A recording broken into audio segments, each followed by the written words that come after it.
Winter had a way of sharpening everything in Frosthaven. The cold didn't just settle on skin, it burrowed deeper into ribs and joints until even breathing felt like work.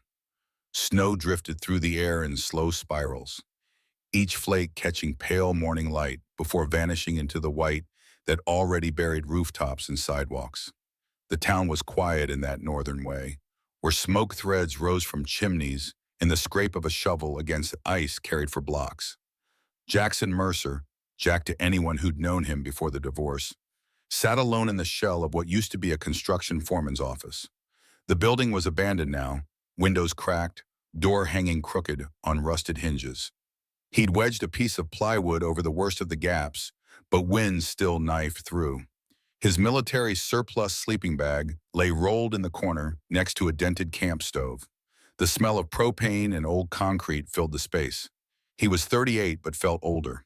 Broad shoulders carried the weight of too many mistakes, and his face, unshaven for 3 days, jaw tight with the kind of tension that never fully released, showed it. Dark brown hair, shot through with premature silver at the temples, stuck up at odd angles from restless sleep. Gray eyes stared at the phone in his calloused hands.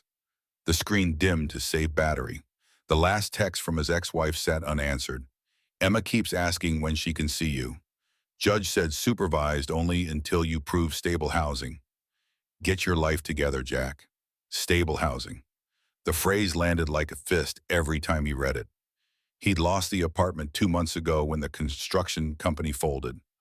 Lost the truck a week later when he couldn't make payments. Lost Emma, not fully, not yet, but the custody ruling had been clear. Diane and her new husband, a corporate attorney with a house in the suburbs and a salary Jack would never touch, had argued successfully that a father sleeping in his car wasn't fit for unsupervised visits. The judge agreed. 1 weekend a month, 4 hours at a time, always with a social worker present. He shoved the phone into his coat pocket and stood, knees protesting. The canvas jacket he wore, burnt orange, faded from years on job sites, hung heavy on his frame. It had been his grandfather's once, back when Thomas Mercer Jr. still worked the lumber mills. Jack pulled it tighter and stepped outside into the cold. Frosthaven stretched before him, a patchwork of old brick buildings and newer prefab structures that hadn't aged well. Population 8,000, give or take, depending on the season. Most people worked at the quarry or the college 20 miles east. It was the kind of place people stayed because leaving cost more than staying. Jack walked toward the diner on Main Street, boots crunching through ice, breath clouding the air. Inside, the warmth hit like a wall, the smell of burnt coffee and frying bacon mixed with the metallic tang of old radiators working overtime. A handful of locals occupied booths, speaking in low tones or staring into their phones. Jack slid into a corner seat, ordered coffee he couldn't afford, and waited. Timber found him 10 minutes later. The German Shepherd nosed through the door, someone had left it cracked, and padded straight to Jack's booth without hesitation. The dog was 7 years old, gray-black coat thick for winter, muzzle dusted with silver that made him look distinguished rather than old. Intelligent amber eyes fixed on Jack with the kind of focus that only working dogs possessed. Jack's grandfather had raised Timber from a pup, trained him for search and rescue work that never quite materialized after Thomas's health declined. When the old man died 3 months ago, the dog had nowhere to go. Jack took him without thinking. Now Timber was the only constant in a life that had shed everything else. He scratched behind the dog's ears. Timber leaned into the touch, tail sweeping once across the grimy floor, then sat with the rigid posture of a soldier at attention. The waitress, a tired woman in her 50s who'd stopped asking Jack if he was okay, brought the coffee and didn't comment on the dog. Health code be damned, apparently. Jack was halfway through the cup when the door opened again, and a woman in a county-issued winter coat stepped inside. She was short, compact, maybe 55, with gray blonde hair escaping from under a wool cap. Her cheeks were red from cold, and she clutched a manila envelope like it might try to escape. Her eyes swept the diner with the purposeful uncertainty of someone looking for a stranger. She found Jack.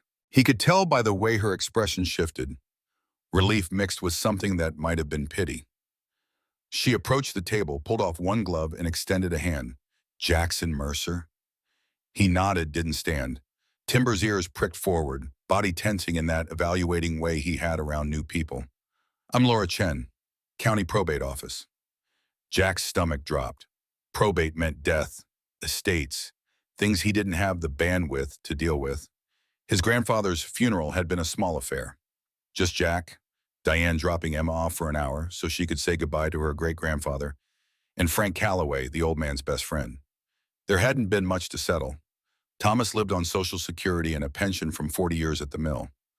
The house, if you could call it that, was somewhere up on Cold River Ridge, a place Jack hadn't visited since he was a kid. Laura Chen didn't sit. She set the envelope on the table between them, fingers tightening and loosening around it, as if she wasn't sure she should let go. I've been trying to reach you for 6 weeks. Your grandfather's estate finally cleared probate. She paused, something flickering behind her professional mask. Concern, maybe, or doubt. You're the sole heir, Mr. Mercer. He left you property, 47 acres on Cold River Ridge, and the structure built into the granite face there. Jack blinked. Structure. That was a generous word for what he remembered. A half-collapsed stone cabin that looked like someone had shoved it into the mountainside and hoped gravity would be kind. There's a condition, Laura continued. Her voice carried the careful neutrality of someone delivering news they didn't fully understand. The deed specifies you must reside on the property for a minimum of 6 consecutive months to claim full ownership. If you don't meet that requirement, the land transfers to an alternate beneficiary. Who? The document doesn't name them, just says next lawful claimant as determined by original mineral rights agreements, 1884. She frowned. It's unusual language, old. Jack stared at the envelope. 47 acres, 6 months. A house that probably didn't have running water or electricity, but it was housing, stable housing, the kind a judge might actually recognize. What's the catch? Laura's frown deepened. I'm not sure there is one, legally speaking, but I'll be honest, your grandfather made this arrangement very specific. He filed the paperwork himself 2 years ago, updated it 6 months before he passed. It's almost like he was waiting for something. Timber shifted, pressing closer to Jack's leg. The dog's warmth was a small comfort against the sudden weight of possibility and dread. Can I see it? Laura hesitated, then pushed the envelope across the table. Inside, Jack found a deed printed on paper that looked older than it was, a hand-drawn map with elevations marked in shaky handwriting, and a single sheet of lined notebook paper. The handwriting on the note was his grandfather's, slanted, deliberate, the cursive of someone educated in an era when penmanship mattered. Jackson, if you're reading this, I'm gone, and you need this more than you know. The land is yours. The house will protect you if you let it. There's something beneath the stone I never told anyone, not even Frank. Look for the seam where the floor meets the north wall. When you find it, remember, some things are hidden for good reason. Don't let the Hastings family take what's ours. Grandpa Tom Oyak read it twice. The words didn't make more sense the second time. Beneath the stone, seam in the floor, Hastings family. He knew the name. Everyone in Frost Haven did. Richard Hastings owned half the county through his development company, Hastings Land Group. His father had owned the other half before him. Money and influence ran 3 generations deep. Laura was watching him. There's one more thing. Richard Hastings has attempted to purchase the property 4 times in the last decade. Your grandfather refused every offer. The most recent was 3 months ago, right before your grandfather passed. $850,000. The number hung in the air like something tangible. Jack had $1,700 in his checking account. His car was 2 payments from repossession. $850,000 would solve every problem he had, rebuild his life twice over. Hire the kind of lawyer who could get Emma back in a month instead of a year. But Thomas Mercer didn't take that money. He held on to 47 acres of rock and pine and whatever secret he'd buried under the floor instead. I need to see it. Laura nodded slowly as if she'd expected that answer. It's about 12 miles from here, accessible by county road most of the way. The last mile is a hiking trail. Cell services is spotty. She pulled a business card from her pocket and set it on the table. If you decide to decline the inheritance, You have 30 days to notify our office. She left before Jack could ask the questions forming in the back of his mind. Timber watched her go, then turned those amber eyes back to Jack with an expression that might have been expectation or judgment. It was hard to tell with dogs. Jack drained the cold coffee, left $3 on the table, most of what he had, and walked out into the winter morning with the envelope tucked inside his coat. The dog followed without needing to be called. The walk back to the construction site took 20 minutes. Jack climbed into the foreman's office, pulled out his phone, and dialed Frank Calloway. The old man picked up on the second ring. Jack? Frank's voice was gravel and honey, worn smooth by 72 years of use. Was wondering when you'd call. You knew about the inheritance. Tom told me 6 months ago, made me promise not to say anything until you got the papers. A pause. You going up there? Thinking about it.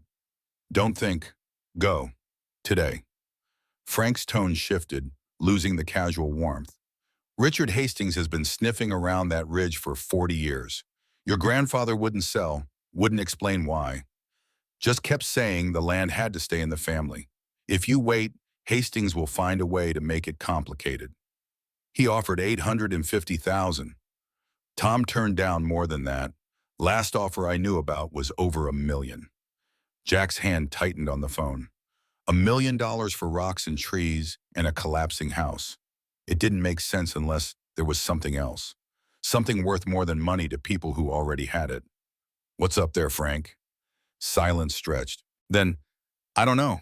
Tom never said, but I've known him since we were boys, and I never saw him scared until 2 years ago when Hastings Development started surveying the ridge. Whatever's there, it's worth protecting. Your grandfather believed that. I think you should too. Jack looked at Timber, who sat perfectly still, watching him with that unblinking intensity. The dog had belonged to his grandfather, had lived on that ridge. If there was danger, Timber would know. I'm going up today. Good, I'll meet you there around noon. Bring tools if you have any. The house needs work. Frank's voice softened. And Jack, be careful. Hastings doesn't like losing. The line went dead. Jack pocketed the phone and looked at the dog. What do you think? Timber's tail thumped once against the concrete floor. That was answer enough. By 10 a.m., Jack had loaded everything he owned into a salvaged Ford pickup, the one he'd bought cash from a mechanic's widow after losing the good truck. It ran, barely, and the heater was more optimistic than functional. He threw his sleeping bag, camp stove, toolbox, and a duffel of clothes into the bed, then opened the passenger door for Timber. The dog jumped in with surprising grace for his size and settled into the seat like he'd been waiting for this moment. The drive toward Cold River Ridge took them out of Frost Haven proper and into the kind of country where houses appeared every few miles instead of every few blocks. Pine forest pressed close to the two-lane road, branches heavy with snow that occasionally shed onto the windshield in soft impacts. The sky was the color of old pewter, promising more snow before nightfall. Jack followed the directions from the deed, County Road 14, then a turnoff marked by a faded blue mailbox with no numbers. The road beyond the mailbox was barely a road at all, more like a suggestion of where vehicles might go if they were brave or stupid enough. Ruts from old tire tracks cut through frozen mud, and branches scraped the truck's sides as Jack navigated carefully upward. After 2 miles of climbing, the road simply ended in a small clearing. Beyond it, a hiking trail marked by weathered wooden posts disappeared into the trees. Jack parked, killed the engine, and sat for a moment in the sudden quiet. Timber's breath fogged the window. The dog stared ahead, ears forward, body alert but not alarmed. This is it, I guess.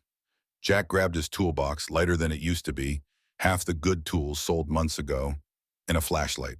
Timber hopped down from the truck and immediately began ranging ahead, nose to the ground, moving with the purposeful efficiency of a dog on a mission. Jack followed. The trail climbed steeply, switchbacking through dense evergreens that blocked most of the gray daylight. His breath came harder after the first 100 yards, leg muscles protesting the incline. He'd been strong once, back when construction work kept him in shape. 3 months of irregular meals and sleeping in cold spaces had worn that away. 20 minutes of steady climbing brought them to a plateau where the trees thinned. And there it was. The house, calling it that felt almost insulting. emerged from the granite cliff face as if the mountain had given birth to it. The front section was built from fitted stone blocks, mortared with something dark and weatherproof that had lasted over a century. Small windows, more like gun slits than anything meant for light, punctured the facade. The roof was steep-pitched and covered in slate tiles, some missing, most intact. But what stopped Jack cold was the back half. The structure didn't end at a wall. It continued directly into the cliff itself, as if someone had found a natural cave and decided to build a facade around the entrance. Granite formed the rear walls and ceiling, the stones seamless with the worked blocks. It was half house, half cave, built with the kind of paranoid permanence that spoke to different times. Timber reached the door first and sat down hard, tail sweeping fresh snow aside. The dog looked back at Jack with what could only be described as impatience. The door was solid oak, iron-bound, and barred with a crossbeam that had probably been in place since Thomas died. Jack lifted it free, the wood heavy and dark with age, and pushed. Hinges screamed. The door swung inward on darkness that smelled of cold stone and old wood and something faintly metallic. Jack flicked on the flashlight. The beam cut through the gloom, revealing a single large room maybe 20 feet on a side. A wood stove sat cold and dark in the center, pipe running up through the stone ceiling. Against one wall stood a narrow bed frame with a bare mattress, and against another a work table buried under years of dust. Shelves lined the far wall, holding mason jars filled with what looked like preserved food, tools wrapped in oiled cloth, and stacks of notebooks bound with twine. But it was the floor that drew Jack's attention. The front half was wood planks, old and dark with age. The back half transitioned to bare stone, the natural floor of the cave itself. And there, just visible where plank met stone, was a seam. Not where boards joined each other, but where the wood ended and something else began. A gap, maybe an inch wide, too straight to be natural settling. Timber trotted to that exact spot and sat down. He looked at Jack, then at the floor, then back at Jack. The message was clear. Jack knelt, running his hand along the seam. The wood was smooth, worn by time and use. But when he pressed down on the plank closest to the gap, something shifted. A faint click echoed from beneath. He pressed harder. The plank tilted slightly, revealing itself as a trap door rather than a fixed board. Jack's heart kicked up. He found purchase along the edge and pulled. The section of floor, 3 planks wide, 4 feet long, lifted on concealed hinges, rising to reveal a square opening cut into the stone beneath. A ladder made of iron rungs descended into darkness. Timber barked once, sharp, decisive. Not a warning, an announcement. Jack aimed the flashlight down. The ladder dropped maybe 15 feet before ending in what looked like another chamber. The walls were rough-cut stone, clearly excavated by hand, with timber supports framing the space. Old mining techniques. His grandfather's generation had known men who still worked the hard way, without machines. "Stay here," Jack told Timber. The dog huffed but obeyed, settling beside the opening with his head over the edge. Jack descended carefully, testing each rung before trusting his weight. The iron was cold enough to burn through his work gloves. At the bottom, his boots found solid stone floor. The chamber was maybe 10 feet square, ceiling just high enough to stand upright. And along the far wall, sitting on a table made from rough planks and sawhorses, was a collection of objects that stopped Jack's breath. A hydrophone, an underwater microphone. He recognized it from a job he'd worked near the harbor years ago. This one was old, casing scratched and dented, but the wires were neatly taped and the equipment looked maintained. Beside it sat a pair of headphones and a battery pack with solar charger cables coiled beside it. But it was the wall that truly caught his attention. A map, hand-drawn on what looked like engineer's vellum, was pinned to the stone. It showed the ridge, the house, and beneath it a network of lines, thin in some places, thick in others, all labeled in his grandfather's handwriting. Blue thread, year 1. Blue thread, year 7. Anomaly 14, collapse, right edge. Clear vast suspected route. Clear vast. That was the water company that supplied most of Frost Haven. Jack had seen their trucks around town. A leather journal lay on the table beside the hydrophone. Jack opened it with hands that weren't quite steady. The pages were filled with his grandfather's notes, dense and technical. Dates, Tim's measurements, diagrams of underground water flow, chemical composition analyses, and running through it all like a mantra, the phrase, "The tone weakens when clear vast trucks pass at night." Jack flipped to the most recent entries, dated just weeks before Thomas died. They're draining it, not the water, the pressure. The aquifer is collapsing from beneath. If they keep drilling where I think they are, the entire ridge will dry from the inside. Everything downstream goes with it. I tried to tell them. They called me crazy. Jack needs to know. Water remembers. The final page held a message clearly meant for him. If you're reading this, you found what I couldn't prove alone. The blue thread is what they want. An underground river feeding the entire valley. They've been tapping it illegally for 15 years, and the system is failing. I've recorded everything. Take the evidence to someone who'll listen. And Jack, don't sell the land. Not to Hastings, not to anyone. This is your family's responsibility now. Protect what matters. Jack stood in the cold darkness of his grandfather's secret room, holding a journal full of accusations against one of the most powerful families in the county, and felt the weight of it settle on his shoulders like snow that never melted. Above him, timber barked 3 times, the pattern Jack had come to recognize as warning. He shoved the journal inside his coat, grabbed the hydrophone, and climbed the ladder faster than he'd descended. At the top, he found Timber standing rigid at the door, hackles raised, staring out at the clearing beyond. A black SUV sat parked next to Jack's truck, and leaning against the hood, arms crossed, was a man in a tailored overcoat worth more than Jack's entire net worth. Richard Hastings was 55, tall, and wore wealth like a uniform. Silver gray hair combed back from a face that had aged well, probably with help from dermatologists Jack couldn't afford. He smiled when Jack emerged from the house, the kind of smile that never touched the eyes. "Mr. Mercer." The voice was smooth, educated, and carried just enough warmth to sound sincere. "I was hoping we'd have a chance to talk before you made any rash decisions."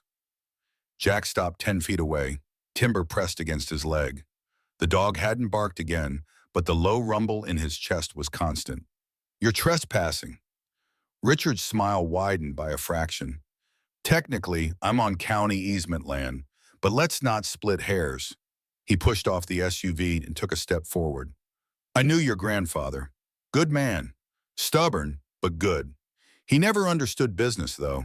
Never understood when to let go of something that wasn't worth holding. 850,000 says otherwise. That was a courtesy offer, a gesture of respect." Richard's tone remained pleasant, but something harder moved behind it. "But let's be honest, Jack. You need money. You've lost your job, your home. Your ex-wife has custody of your daughter and won't give it back until you prove you're stable." He paused, letting that sink in. "I'm willing to go higher. $1,200,000. Cash, transferred today. You sign over the deed, move on with your life. Get Emma back. Everyone wins." The number was staggering. More money than Jack would see in 10 years of good construction work. Enough to rebuild everything he'd lost and then some. And Richard Hastings knew it. Stood there with that smile that said he knew exactly how desperate Jack was. "What's I saying? Why what was? Why is this land worth over $1 million to you?" Richard's smile didn't change, but something in his posture did. A subtle shift, weight redistributing like a boxer preparing to block.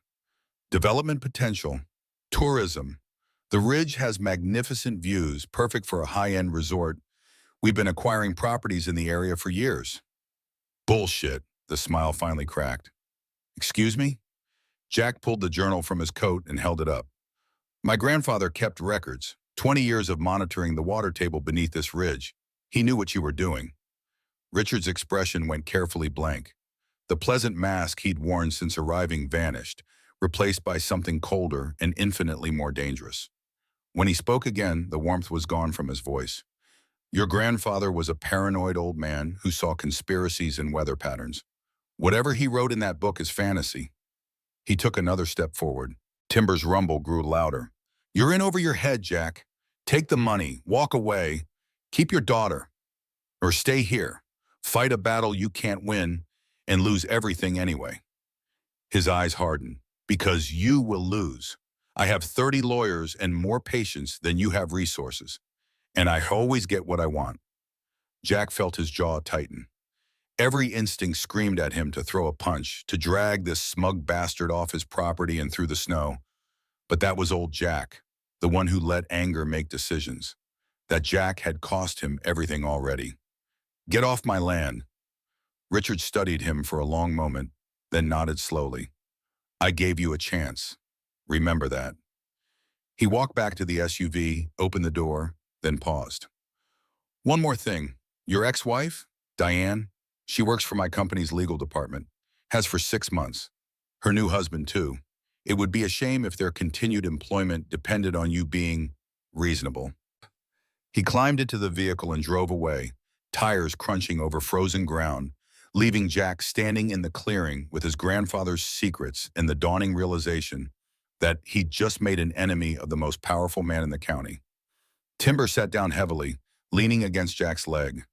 The dog's presence was solid, real, a reminder that at least something in this chaos was reliable. Jack looked down at the journal still clutched in his hand, then back at the house that was now his.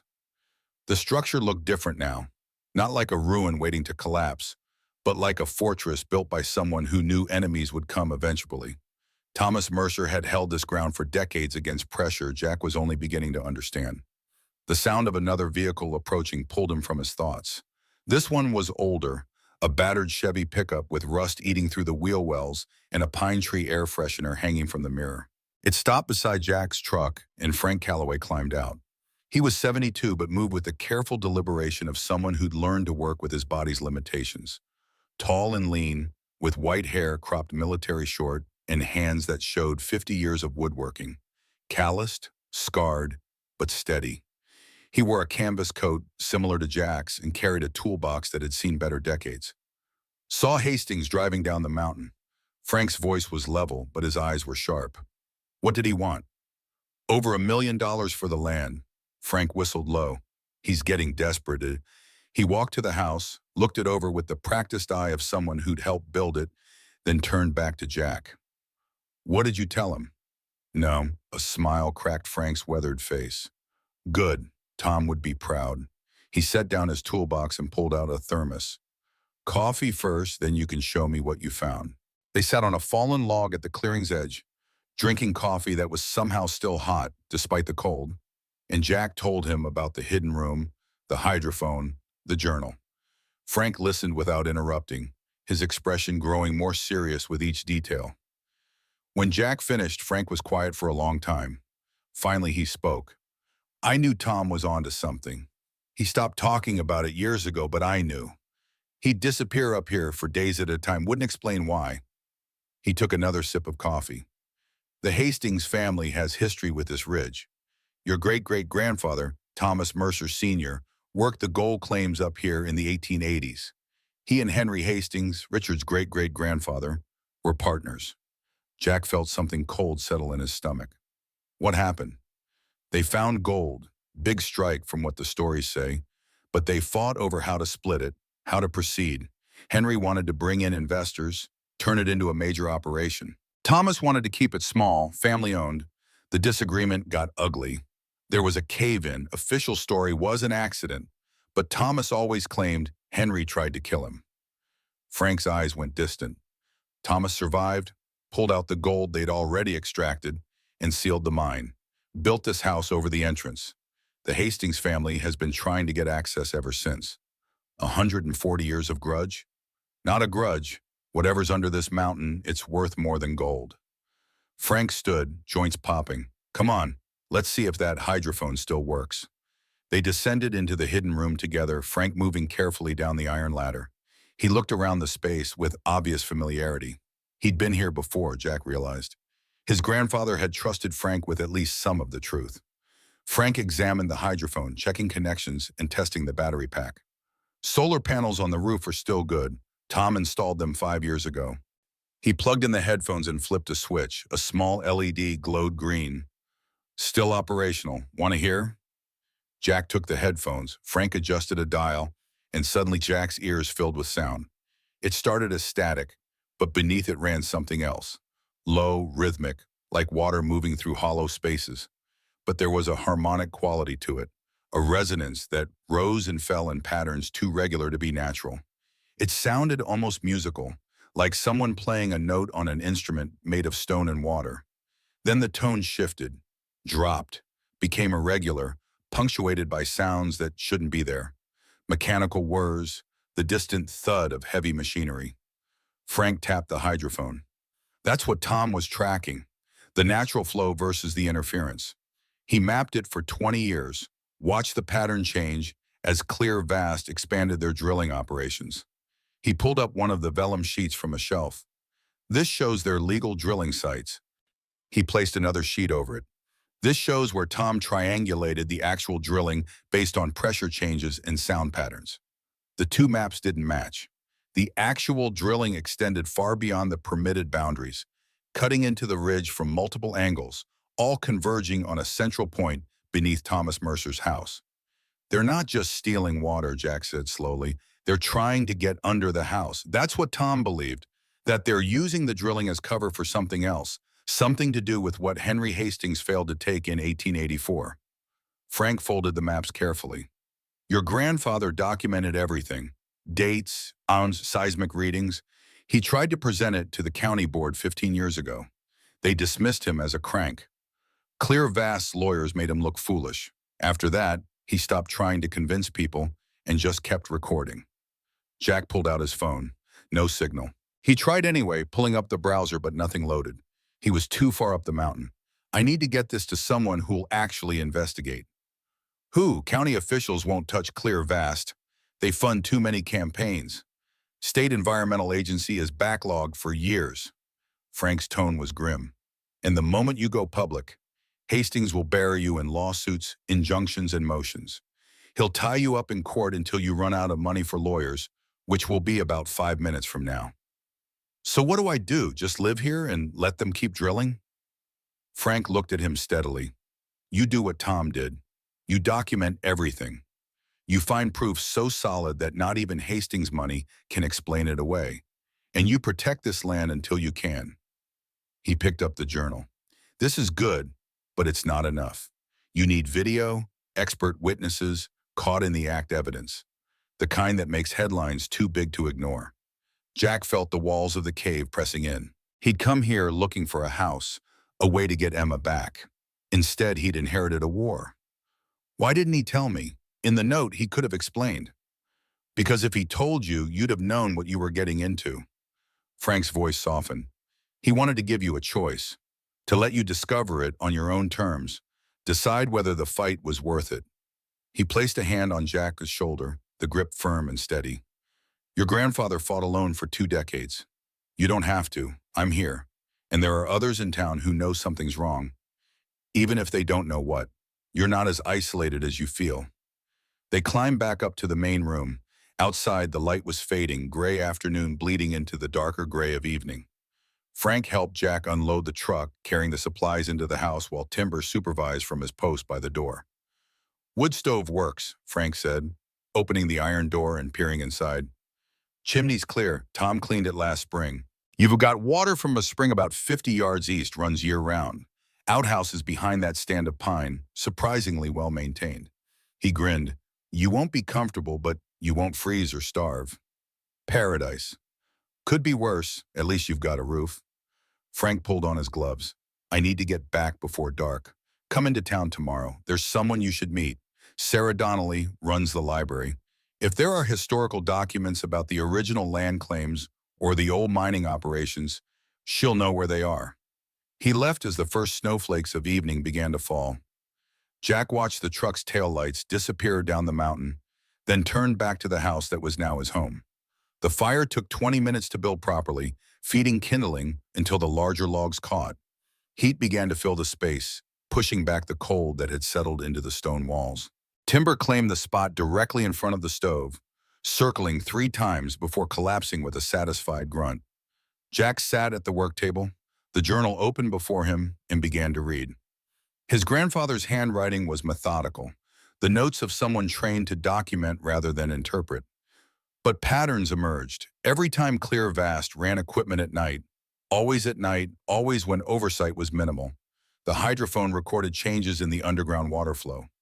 Pressure drops, harmonic shifts, debris in the water samples. And there were photographs. Old Polaroids showing jars of water samples, labeled by date and location. The early ones were crystal clear. The recent ones showed increasing cloudiness, particles that didn't belong. One jar from 6 months ago looked almost murky. Jack pulled out his phone again. Still no signal, but he could use the camera.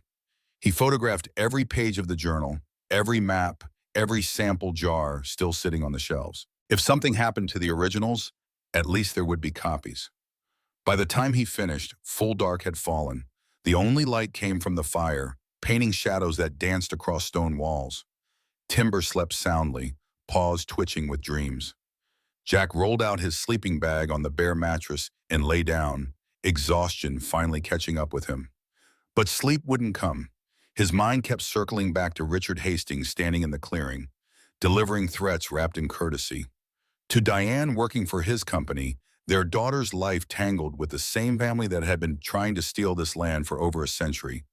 To his grandfather, spending the last decades of his life alone on this mountain, documenting crimes no one would believe. And beneath it all, the question that wouldn't let go. What was really under this house that was worth so much to men who already had everything? Jack closed his eyes and listened. The fire crackled. Wind whispered through gaps in the stone. And far below, if he held very still and breathed very quietly, he could almost hear it. The faint sound of water moving through darkness, singing its ancient song. He was still listening when exhaustion finally dragged him under. The nightmare woke him at 3 a.m. Fragments of Emma's face, courtroom fluorescence, Diane's voice saying unstable over and over. Jack's eyes opened to darkness broken only by the stove's dying embers. Timber was sitting upright, ears forward, staring at the door. Then Jack heard it too. The sound of an engine, distant but growing closer. Headlights swept across the windows, too brief to be someone passing. A vehicle stopping. Timber moved to the door, silent now, body tense. Jack rolled off the mattress, feet finding the cold floor, and grabbed the flashlight. He didn't turn it on. Instead, he moved to the window and looked out into the night. A truck sat in the clearing, running lights off but engine idling. Two figures moved near it, silhouettes against snow that reflected starlight. They carried equipment, something bulky, mechanical. One of them pointed toward the house, toward the section where stone met mountain. They were looking for the cave entrance, the original mine shaft that Thomas Mercer Sr. had sealed over a century ago. Jack's hand found Timber's collar. The dog vibrated with restrained energy but stayed quiet. They watched as the figures moved closer, circling the house, examining the foundation where stonework joined natural granite, looking for weaknesses, access points, any way into what lay beneath. Then one of them pulled out a phone, the screen glowed bright in the darkness. Held it up, taking photographs. The flash strobed once, twice, 3 times, mapping the structure. Jack's breath caught. If they had photos, they could plan, engineer, bring the right equipment to break through stone that had stood for generations. The figures returned to their truck. Doors closed with muffled thumps. The vehicle rolled forward, turned, drove away without lights until it disappeared into the trees. Only then did the headlights come on, twin beams cutting through forest darkness as they descended the mountain. Timber relaxed, but Jack didn't. He stood at the window for another 10 minutes, making sure they were really gone, that this wasn't a feint to draw him out. When nothing else moved, he let go of the dog's collar and fumbled for his phone. Still no signal. He was alone up here, with evidence of a crime he couldn't prove and enemies who came in the night to measure how to take what wasn't theirs. Jack fed the fire, watched it catch and grow. Timber returned to his spot, but kept his eyes on the door. Neither of them slept again that night. They waited for dawn, for the safety of daylight, and for the chance to take what they'd learned to someone who might actually listen. The sun rose slowly, painting the snow gold and pink. Jack made coffee on the camp stove, bitter and strong, and stood in the doorway watching the forest wake up. Everything looked peaceful, beautiful even. But he knew better now. This was the opening move in a game his family had been playing for a century and a half. and Richard Hastings had just made it clear that patience was no longer part of his strategy. Jack dumped the coffee grounds into the snow, sealed up the house, and headed down the mountain with Timber beside him. The journal was tucked inside his coat, every piece of evidence his grandfather had gathered writing against his ribs. He had 6 hours before he needed to meet Emma at the supervised visitation center. 6 hours to find an ally in a town where power and money had already chosen sides. It would have to be enough. The Frost Haven Public Library occupied a brick building that had once been a bank, back when the town had money enough to need one with marble columns. Now the columns were cracked, patched with concrete that didn't quite match, and the interior smelled of old paper and radiator heat. Sarah Donnelly stood behind the circulation desk, silver-framed reading glasses perched on her nose, scanning books back into the system with the mechanical efficiency of someone who'd done it 10,000 times. She looked up when Jack pushed it through the door, Timber padding beside him. Her expression shifted through several stages: surprise, recognition, something that might have been relief, before settling into professional courtesy. "You must be Tom's grandson. Frank said you'd be coming."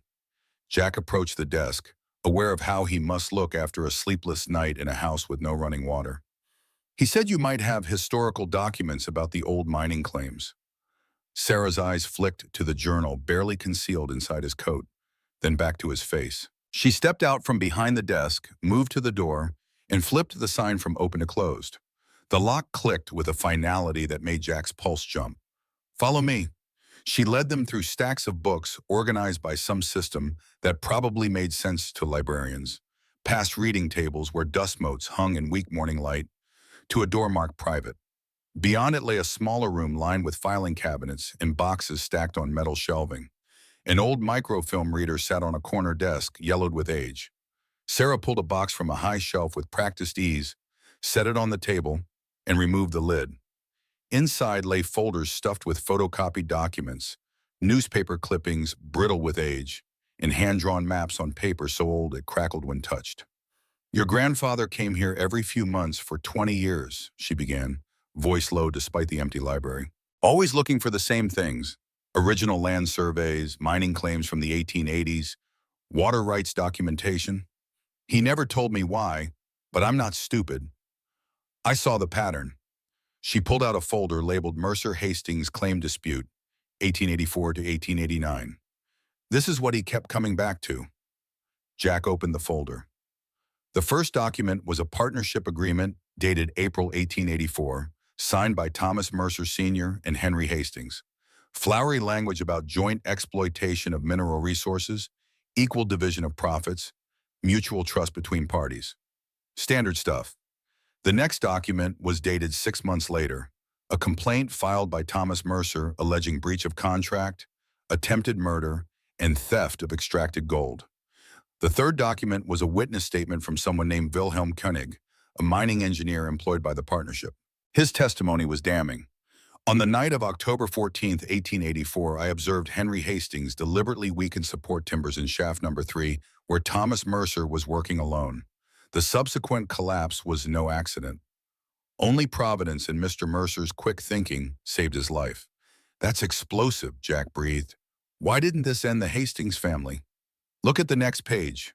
It was a court ruling dated March 1885. Case dismissed. Insufficient evidence. Wilhelm Koenig had recanted his testimony, claiming he'd been confused, possibly drunk. Thomas Mercer had withdrawn his claims against Henry Hastings, and both parties had agreed to dissolve their partnership with no further legal action. But the handwriting at the bottom of the page, Thomas Mercer's signature, looked forced. The letters shaky, pressed too hard into the paper. The signature of a man signing under duress. Hastings paid him off, or threatened him. Jack felt sick.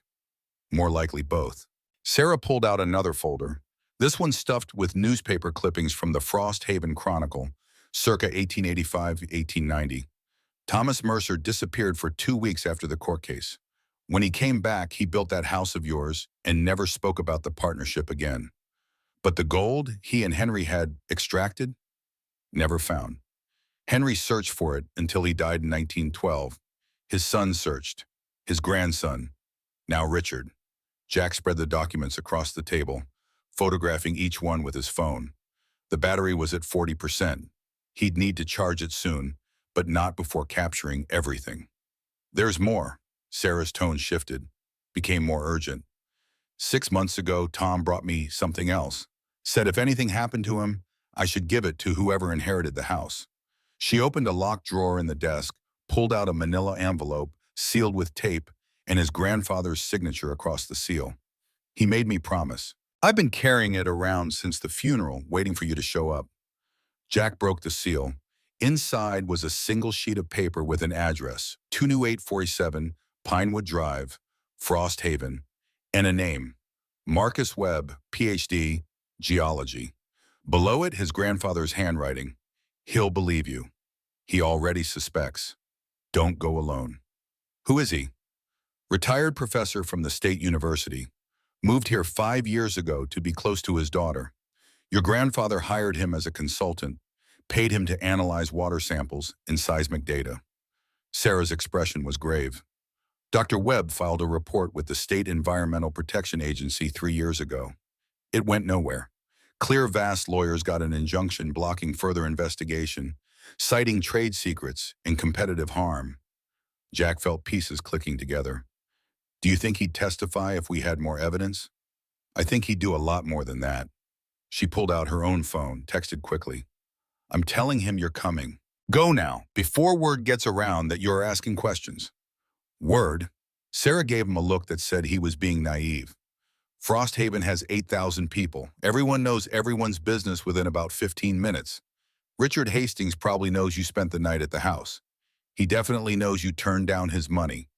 And if you think he doesn't have people watching what you do next, you're underestimating how much he wants that land.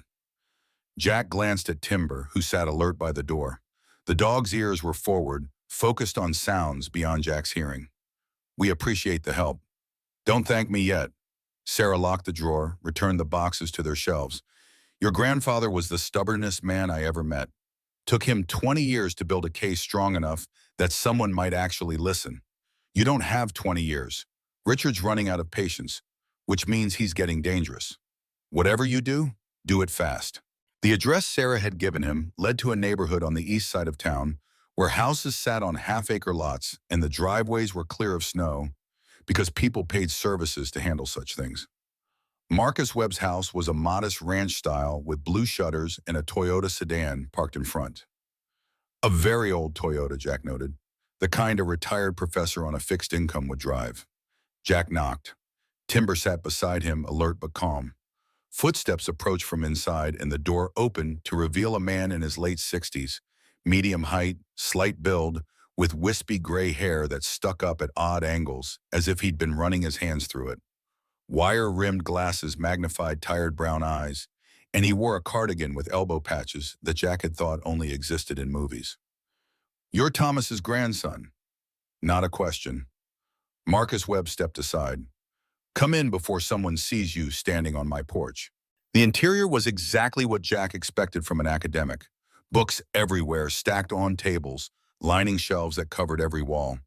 Geological survey maps hung framed between the windows. A desk in the corner was buried under papers and a laptop that looked older than Emma. Marcus gestured to a couch that had probably been comfortable in 1980. Stay coming. Jack sat. Timber settled at his feet, eyes tracking Marcus's movements as the older man poured coffee from a pot that had clearly been sitting on the burner too long. Sarah said you'd come. She said you found Tom's research. Marcus handed Jack a mug, didn't sit down. Instead, he paced, that nervous energy of someone with too many thoughts and not enough outlets. I assume you've read it. You know what they're doing. I know they're drilling illegally, stealing water, damaging the aquifer. Jack pulled out his phone, showed Marcus the photos he'd taken of the journal pages. But I don't know how to prove it in a way that matters. Marcus stopped pacing. He took the phone, scrolled through the images with increasing intensity. When he looked up, his expression had shifted from cautious to something fiercer. Your grandfather documented pressure changes. That's good, but it's circumstantial. We need direct evidence, proof they're drilling outside permitted areas, proof the drilling is causing damage. The kind of proof that holds up in federal court, not county court, where Hastings owns the judges. How do we get that? We catch them in the act. Marcus set the phone down and moved to his desk, shuffling through papers until he found what he wanted. Another map, this one marked with red circles. These are Clear Vast's legal drilling sites. I've been monitoring seismic activity in the area for 3 years, using equipment I'm absolutely not supposed to have anymore. A thin smile. Benefits of being a professor for 40 years. You accumulate things. I've recorded drilling activity here, here, and here. And he pointed to spots well outside the legal boundaries, including one that would put drill bits directly under Jack's house. But recordings aren't enough.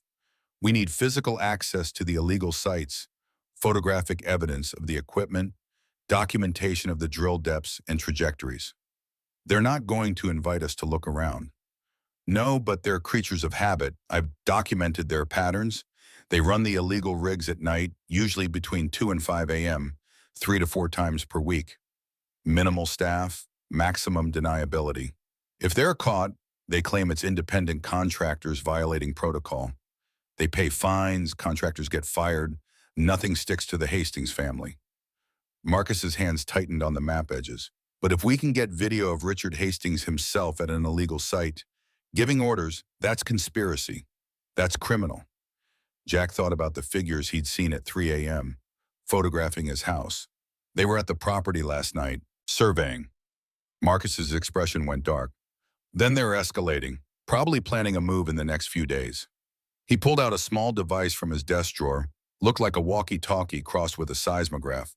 I built this to monitor ground vibrations. Plant it within 200 yards of a drilling site and it records everything. Depth of operation, direction, intensity. Inadmissible in court by itself, but it tells us exactly when and where they're working. He handed it to Jack. Hide this somewhere on your property tonight. If they drill, we'll know. And then what? Then we go visit the site they're drilling from and gather evidence. Marcus met Jack's eyes. I'm not going to lie to you. This is dangerous. Richard Hastings has destroyed careers and lives to protect his business. He'll do worse if he thinks you're a real threat. But your grandfather fought this battle alone for 2 decades. He deserves to see it finished.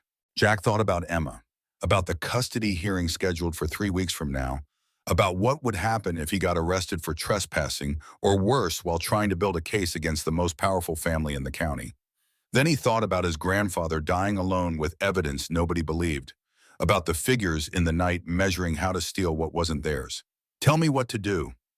They spent 2 hours planning. Marcus showed Jack topographical maps of the ridge, explained where the geological formations made drilling easiest, where Clear Vast would logically position their illegal rigs to access the aquifer beneath the house. He taught Jack how to use the monitoring device, how to interpret the readings, how to stay hidden while gathering evidence. By the time Jack left, the sun was past its zenith and his phone was full of new photos, maps, and Marcus's contact information. Timber followed him to the truck, jumped into the passenger seat, and they drove toward the other appointment Jack couldn't miss, the one that mattered more than secret mines and stolen water. The supervised visitation center occupied a former elementary school that had been repurposed when enrollment declined. Bright murals still decorated the walls, cartoon animals holding hands, inspirational quotes about believing in yourself. The irony of meeting his daughter in a place designed to convince children they could do anything while proving he couldn't even keep a roof over his head wasn't lost on Jack. He arrived 20 minutes early, washed his face and hands in the truck using bottled water and rough paper towels, changed into the one clean shirt he'd packed, tried to look like someone who had his life together instead of someone who'd slept in a stone cave and spent the morning planning to commit what probably qualified as industrial espionage. Emma burst through the door at exactly 2 p.m., 9 years old and all kinetic energy, dark hair and braids, and wearing a purple jacket Jack had never seen before. Diane followed, heels clicking on linoleum, power suit immaculate. Behind her came a social worker Jack had met twice before, Mrs. Rodriguez, middle-aged and tired, but not unkind. Emma ran to him. Jack caught her in a hug that squeezed too tight, buried his face in her hair that smelled like the expensive shampoo Diane bought, and felt something crack open in his chest. This This was why everything else mattered. This right here. Hey, Butterfly. His voice came out rough. He cleared his throat. Missed you. Missed you too, Dad. Emma pulled back, eyes bright. Mom said you got a house, a real house. Jack glanced at Diane, who stood by the door with an expression he couldn't read. I did, up on Cold River Ridge. It's rustic. Can I see it? Maybe, when it's fixed up more. He stood, keeping Emma's hand in his. Mrs. Rodriguez had settled into a chair near the window, close enough to supervise, far enough to give them space. Jack led Emma to a table with coloring books and puzzles that neither of them would touch. How's school? Good, we're doing state history. Did you know there was gold mining here in the 18s? Jack's heart kicked. Yeah, I did know that. My teacher said most of the miners didn't find anything, but some got rich. There's this whole story about two partners who found a big strike and then had a fight about it. Emma pulled a worksheet from her backpack, showed him. Colorado Gold Rush Project. Choose a local mining story and present it to class. I picked the Mercer Hastings claim. It's in all the old newspapers. Jack's throat went dry. Of course she did. Of course his brilliant, curious daughter would choose the one story that connected directly to the mess he was now drowning in. That's great, Em. Dad, our last name is Mercer. Is it the same family? 20 different lies rose to his lips, easy deflections that would protect her from complications she didn't need. But Emma was looking at him with those sharp gray eyes, his eyes, and Jack found he couldn't do it. Not to her. Yeah, Thomas Mercer Sr. was your great-great-great-grandfather. The house I inherited was his. Emma's face lit up. Really? That's so cool. Did he really find gold? Story says he did. Where'd it go? Jack glanced at Mrs. Rodriguez, who was reading something on her phone and pretending not to listen. Diane had moved to a chair across the room, also pretending, but he knew she was hearing every word. Nobody knows. He hid it and never told anyone where. Maybe it's still there. Emma's voice dropped to a conspiratorial whisper. Maybe it's at the house. You should look. Maybe I will. He tugged one of her braids gently. But I need help. Think you can research Thomas Mercer for me? Find out everything about him? It could help with your project and help me understand the house. Like a detective? Exactly like a detective. Emma's grin could have powered the eastern seaboard. Deal. They spent the next 3 hours together. Emma showed him homework, math problems she'd aced, a story she'd written about a girl who could talk to animals. Jack helped her build an elaborate castle from wooden blocks, while she chattered about her friends, her teacher, the new Netflix show she was watching. Normal things, beautiful things, things that made the weight on his shoulders feel lighter, even though nothing had actually changed. At 5 p.m., Mrs. Rodriguez stood. Time was up. Emma's face fell, and Jack felt that crack in his chest widen. Love you, Butterfly. See you next month? Next month. Emma hugged him hard. Fix up the house so I can visit for real, okay? I'm working on it. Diane collected Emma, helped her into her coat. At the door, she paused and looked back at Jack. Her expression was complicated. Pity, maybe, or frustration, or something he didn't have the energy to decode. The house isn't enough, Jack. Judge wants to see steady income, proof you can provide stability. I know. Do you? Her voice dropped so Emma couldn't hear. Because Richard Hastings called our office yesterday. Wanted to know if you'd changed your mind about selling. He seemed concerned. Jack kept his expression neutral. I'm sure he did. Diane studied him for a long moment. Be careful. Rich men don't like being told no, especially not by people who can't afford lawyers. Then she left, Emma's hand in hers, and Jack was alone with Mrs. Rodriguez, who was writing notes in a file folder. You're doing better, she offered. Emma's happy to see you. That counts for something. But not enough. Not yet. Mrs. Rodriguez closed the folder. Get stable housing. Real housing with utilities and safety inspections. Get income. Show the court you can provide what she needs. You've got time. Use it. Jack drove back up the mountain as the sun set, Timber silent beside him. The visit with Emma should have made him feel better. Instead, it crystallized exactly how precarious everything was. He had a house, yet brass, but one without electricity or plumbing, heated by a wood stove, accessible only by hiking trail. He had evidence of wrongdoing, but no legal standing to present it, no resources to fight the inevitable lawsuits.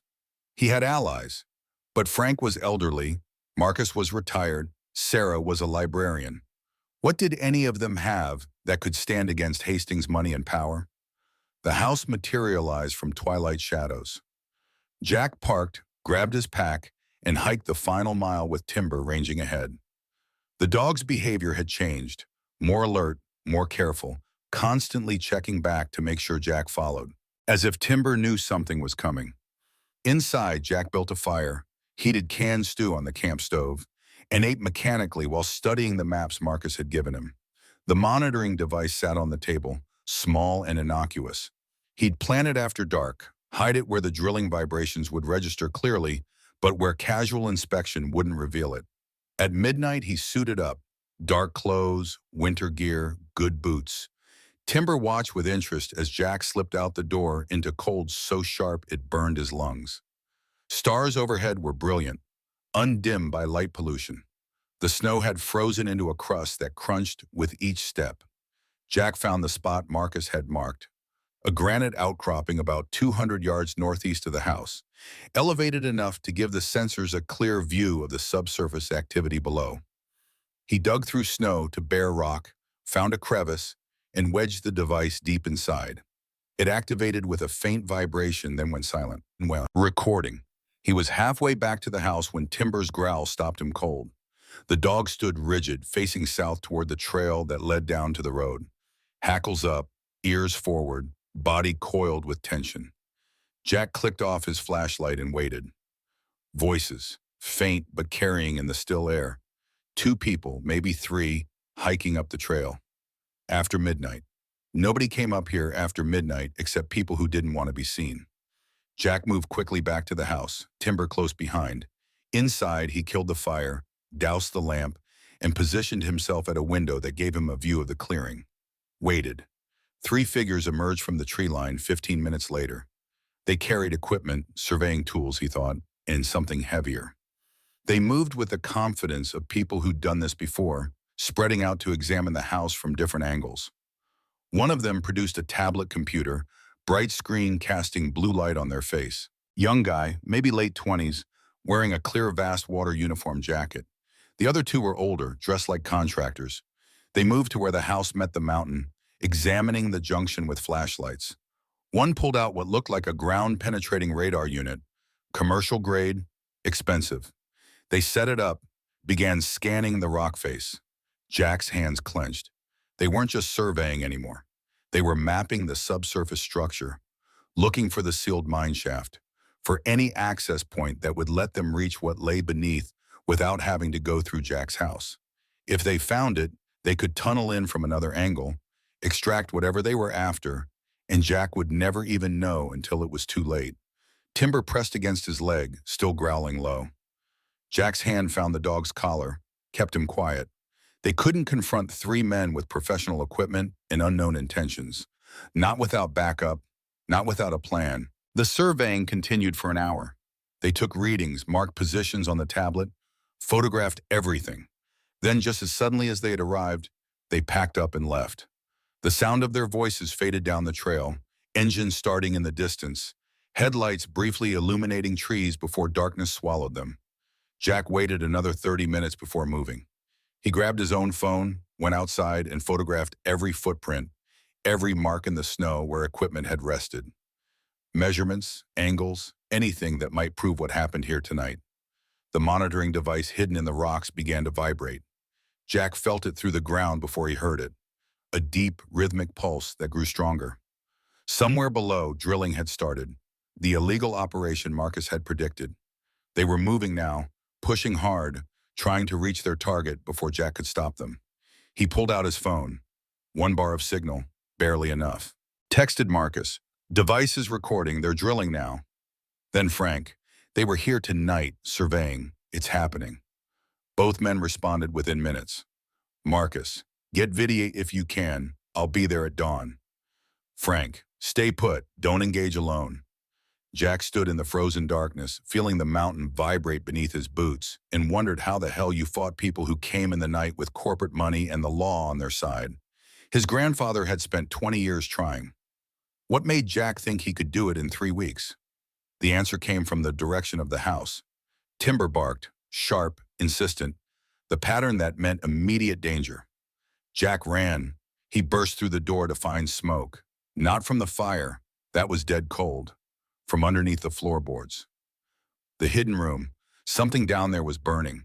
Jack grabbed the fire extinguisher Frank had left, yanked open the trap door, and descended into chaos. The room was full of smoke, and flames licked up one wall where the timber supports met the stone. Someone had set this fire. Recently. While Jack was outside photographing footprints, they'd sent one person around back, down through some access point Jack didn't know existed, to destroy the evidence. He emptied the extinguisher, choking on smoke that tasted like burning chemicals. The flames died reluctantly, leaving behind charred wood and melted plastic. The hydrophone was slag. The journals, Jack's heart seized, the journals were gone. Taken, not burned. Along with the maps, the samples, everything his grandfather had documented. Jack climbed back up, Timber waiting at the top. The dog was pacing now, agitated in a way Jack had never seen. Outside, Jack heard the sound of an engine again. Not leaving this time. Approaching. He moved to the window. A single vehicle, some kind of four-wheel drive truck, pulled into the clearing and stopped. The door opened and Richard Hastings himself stepped out, dressed in outdoor gear that probably cost more than Jack's monthly rent used to be. He walked to the front door and knocked. Actually knocked, as if this was a social visit. Jack opened the door. Timber pushed forward, positioning himself between the two men. A low, continuous growl vibrated from the dog's chest. "Mr. Mercer, I apologize for the late hour." Richard's voice was pleasant, conversational. As if it wasn't 1 a.m. and he hadn't just had Jack's house broken into and evidence destroyed. "I wanted to check on you. Some of my employees reported seeing smoke. We were concerned there might be a fire." "Funny, there was." Jack kept his voice level. "In the basement, the one you just sent someone to burn." Richard's expression didn't change. "I have no idea what you're talking about, but I'm glad you're safe." He glanced at Timber, who was still growling. "That's a beautiful dog. German Shepherd? Get off my property." "Certainly, but first I wanted to renew my offer. $1,500,000. Cash. Today. You take it, move on with your life, get your daughter back. This place," he gestured at the house with something like pity. "This place is falling apart, Jack. It's not worth your future. It's not worth Emma growing up without a father because you were too stubborn to accept help." The mention of Emma's name from Richard's mouth made Jack's vision narrow. "You threatening my daughter?" "Threatening? God, no, I'm just pointing out reality. You're living in a cave with no electricity, no income, fighting a battle you can't win. Meanwhile, Emma's growing up in a nice house with two parents who can provide for her. What do you think a judge will say when they compare those situations?" Jack's hands clenched. Every muscle wanted to put Richard Hastings through a wall. But that was what the man wanted. An excuse to call the sheriff, to have Jack arrested for assault, to prove to a judge that he was violent and unstable. "I said, get off my property." Richard held up his hands in mock surrender. "Of course, think about my offer. You have my number." He walked back to his truck, paused with the door open. "Oh, and Jack, that monitoring device you planted tonight? It's on my land, about 3 feet over the boundary line according to the 1952 survey. That's trespassing and equipment placement without permission. I could have you arrested, but I won't. Call it professional courtesy. This time." He climbed into the truck and drove away, taillights, red eyes in the darkness. Jack stood in the doorway until he couldn't hear the engine anymore. Then he went to the monitoring device's location and checked. Richard was right. The boundary marker was there, half buried in snow, an old iron stake with a surveyor's mark. Jack had planted the device 3 feet onto Hastings' property, which meant any recordings it made were inadmissible. Fruit of the poisonous tree. Even if they showed clear evidence of illegal drilling, it didn't matter because Jack had obtained it through trespass. Richard Hastings had outmaneuvered him before the fight even started. Jack retrieved the device and walked back to the house. Inside, he sat at the table with his head in his hands, while timber pressed against his legs. Everything was falling apart. The evidence was destroyed or stolen. The monitoring attempt had been neutered by a property line Jack didn't know existed. And Richard now knew exactly what Jack was trying to do, which meant he'd be ready for any other attempt. His phone buzzed. Text from Frank. "Are you okay? Saw truck leave." Jack typed back, "No, they got the journals, destroyed the hydrophone. I fucked up the monitoring device, planted it on their land." Three dots appeared, disappeared, appeared again. "Finally, come to town at dawn. Sarah found something. Don't give up." Jack set down the phone. Timber nudged his hand, warm nose insistent. The dog's amber eyes held something that looked like reproach, or maybe encouragement. With dogs, it was hard to tell. "I don't know how to win this," Jack told him. "They have everything, money, lawyers, the law. What do I have?" Timber huffed and laid his head on Jack's knee. The answer apparently was a bug and desperation. That would have to be enough. Dawn came gray and cold. Jack secured the house as best he could, loaded Timber into the truck, and drove down to Frost Haven. The library didn't open until 9, but Frank was already there, sitting on the steps with 2 coffee cups from the diner. He handed one to Jack without comment. "Sarah will be here in 10 minutes. She found something in the microfiche archives. Wouldn't tell me what over the phone." They drank coffee in silence while Timber explored the nearby bushes. Jack felt hollowed out, running on caffeine and stubbornness. The encounter with Richard Hastings had crystallized something. This wasn't just about saving the house or protecting his grandfather's legacy. This was about proving that regular people could stand up to power when power got too comfortable being corrupt. Sarah arrived at 8:50, unlocked the doors, and led them back to the private research room. She'd clearly been here already.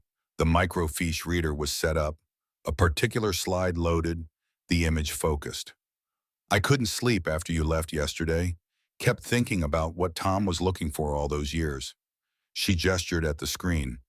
"This is from the Frost Haven Chronicle, November 1889, 5 years after the original partnership dissolved." Jack leaned in. The microfiche showed a newspaper article, headline barely readable. "Hastings Patriarch Dies. Deathbed Confession Shocks Town." The text below was smudged but legible. "Henry Hastings, founder of Hastings Mining and Land Company, died yesterday at age 58. On his deathbed, witnessed by Father Michael O'Brien and family physician Dr. Samuel Wright, Mr. Hastings confessed to attempting to murder his former business partner, Thomas Mercer, in October 1884. "I tried to kill him for the gold," Mr. Hastings reportedly stated. "God forgive me, I wanted it all." This confession comes 5 years after the suspicious mining accident that ended the Mercer-Hastings partnership. Thomas Mercer, who survived the incident, could not be reached for comment. The Hastings family has declined to discuss the matter. Jack read it twice. This is documented proof, a confession. Why didn't this end them? Because it was a deathbed confession given to a priest and a doctor, both of whom are now long dead. The newspaper reported it, but there was no criminal prosecution. Henry was already dying, and the legal system of 1889 wasn't exactly rigorous about pursuing rich men for crimes against poor miners. Sarah pulled up another slide. But here's what matters. The article mentions that Thomas Mercer could not be reached for comment. I found his response 3 days later. The new image showed a letter to the editor, published November 15, 1889. Thomas Mercer's words, preserved in newsprint. "I accept Henry Hastings' confession and forgive him, as God commands. But forgiveness does not mean forgetting. The gold we extracted together belongs to neither of us. It was taken from land that sustained this valley for millennia, and it should return to that purpose. I have hidden it where greed cannot find it, but need will be served. Let future generations judge who acted rightly." "He hid it for a purpose," Frank said slowly. "Not just to keep it from Henry. He intended it for something." Sarah nodded. "Your grandfather was looking for this article his entire adult life. He finally found it 2 years ago. After that, his research shifted. He stopped focusing on the water theft and started focusing on something else." She pulled out a folder. "This is the property survey from 1890, when Thomas built the house. Look at what he claimed. The survey showed the 47 acres, but the notation at the bottom was strange. Said property to remain in Mercer family custody in perpetuity for purposes of watershed protection and community benefit. Watershed protection, Marcus said from the doorway. They all turned. He looked like he'd been up all night, disheveled, eyes red, but he was carrying a laptop and wore an expression of grim satisfaction. I analyzed the recordings from your device before Hastings pointed out the boundary issue. The data's inadmissible in court, but it tells us exactly what they're doing. He opened the laptop, showed them a visualization of subsurface activity. They're not drilling for water, they're drilling to collapse the aquifer. Silence. Jack felt the words settle into his brain, but couldn't make sense of them. Why would they collapse their own water source? Because there's something under the aquifer they want more than water, and they need to drain it completely to access it safely. Marcus pointed at the visualization. The current drilling pattern will cause the underground river system to fail within 6 months. When it does, they'll claim natural geological shift, pay token fines, and then excavate whatever they're really after. By the time anyone figures out it was deliberate, they'll have already extracted it. The gold, Frank breathed. They think Thomas's gold is down there. I think it's more than gold. Marcus pulled up another file, photographs of geological surveys from the 1880s, barely legible. I've been researching the original mining claims. Thomas and Henry weren't just finding gold. They found a vein of crystalline mineral deposits unlike anything else in the state. Beautiful, rare, and in modern applications, worth exponentially more than gold. Industrial uses, technological applications.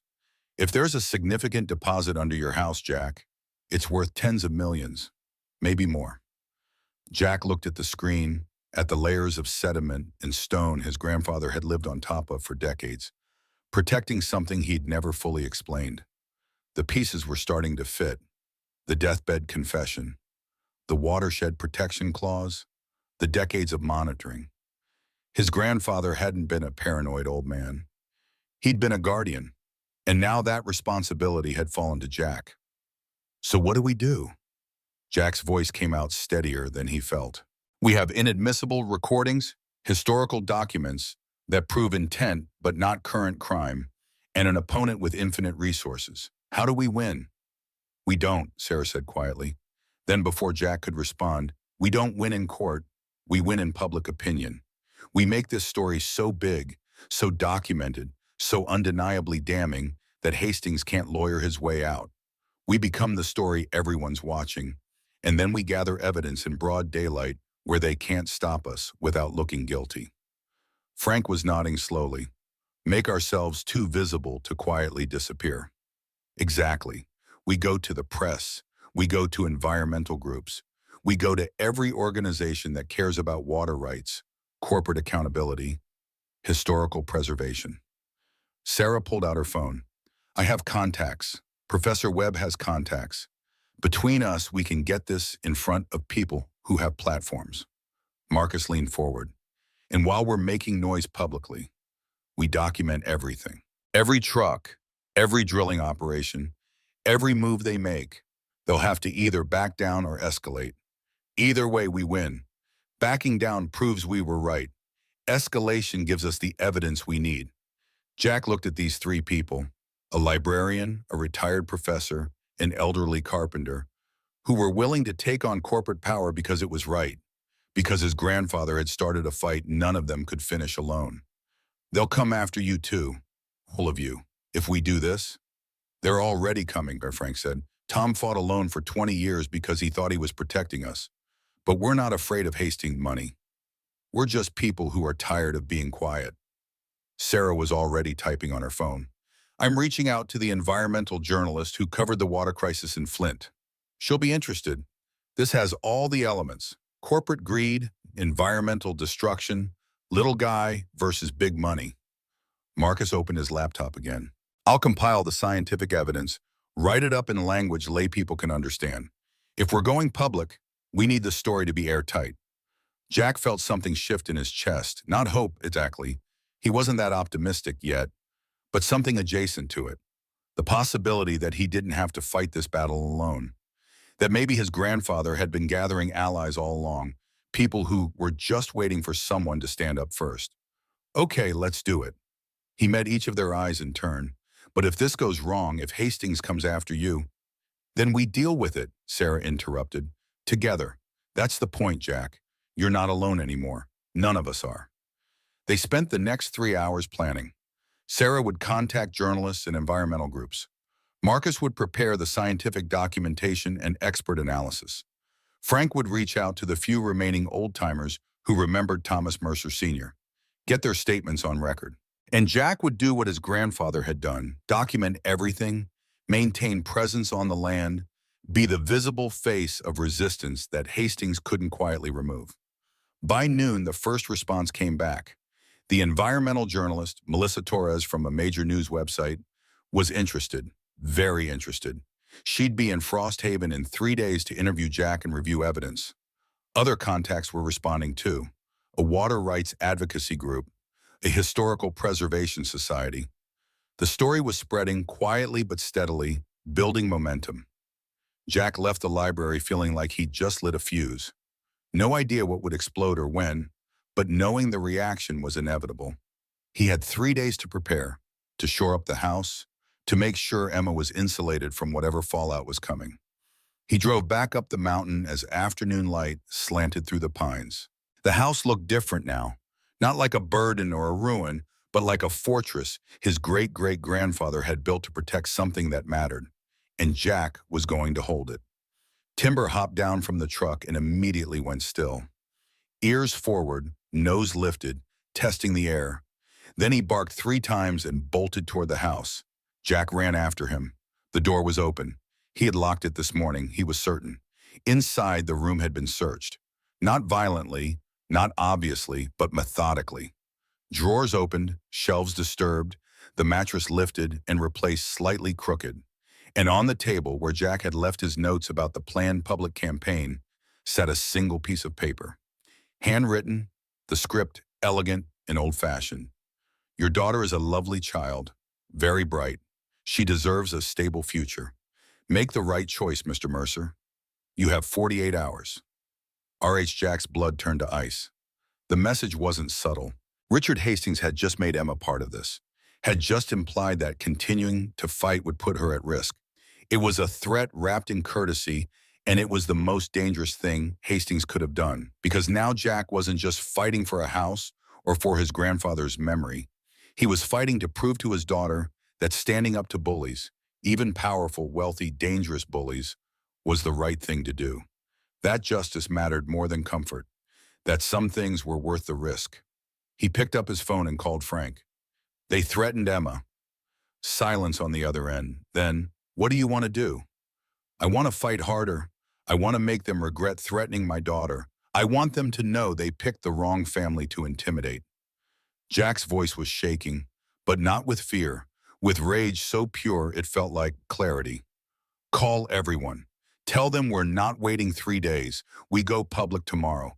Everything we have, every platform we can reach. We make so much noise that if anything happens to Emma or any of us, the whole world will know exactly who's responsible. Jack, tomorrow, Frank. I'm done being careful. They wanted a fight? They've got one. He hung up, looked at Timber, who sat beside him with absolute loyalty in those amber eyes. The dog didn't know about strategy or public opinion or legal maneuvering. He only knew Pack, and Jack was Pack. And that meant Timber would stand with him against anything. Tomorrow we go to war, Jack told him. Hope you're ready. Timber's tail thumped once against the floor. Ready. The call came at 6 a.m., pulling Jack from sleep that had been shallow at best. Diane's number. His hand found the phone in the dark, thumb swiping before his brain fully engaged. Jack, what the hell did you do? He sat up, cold air hitting his bare shoulders. The fire had died to embers. What are you talking about? Richard Hastings called David at home. At home, Jack. Last night. He said you've been harassing his employees, trespassing on corporate property, making wild accusations. Her voice was tight, controlled fury. He said he's tried to be reasonable, but you're forcing him to pursue legal action. He wanted David to know, professionally, What kind of situation Emma's father was creating? Jack's jaw clenched. The threat from yesterday crystallized into something sharper. Richard wasn't just going after Jack. He was poisoning the well, turning Diane and her husband against him before the real fight even started. He's lying about all of it. He's the one trespassing, destroying evidence, threatening. Threatening what? You? Diane's laugh was bitter. You're living in a cave, Jack. You have nothing he wants except dirt he'll pay a fortune for. Just take his money and move on. Get your life together. Be Emma's father instead of whatever this is. This is being her father. This is showing her that you don't let powerful people steal what's right just because they're powerful. The words came out harder than Jack intended. I'm going public today, with everything. The water theft, the illegal drilling, the threats, it's going to be news. Emma's going to see it at school, hear about it from other kids. I wanted you to know first. Silence stretched. When Diane spoke again, her voice had changed, quieter but no less intense. You're going to was her. You understand that?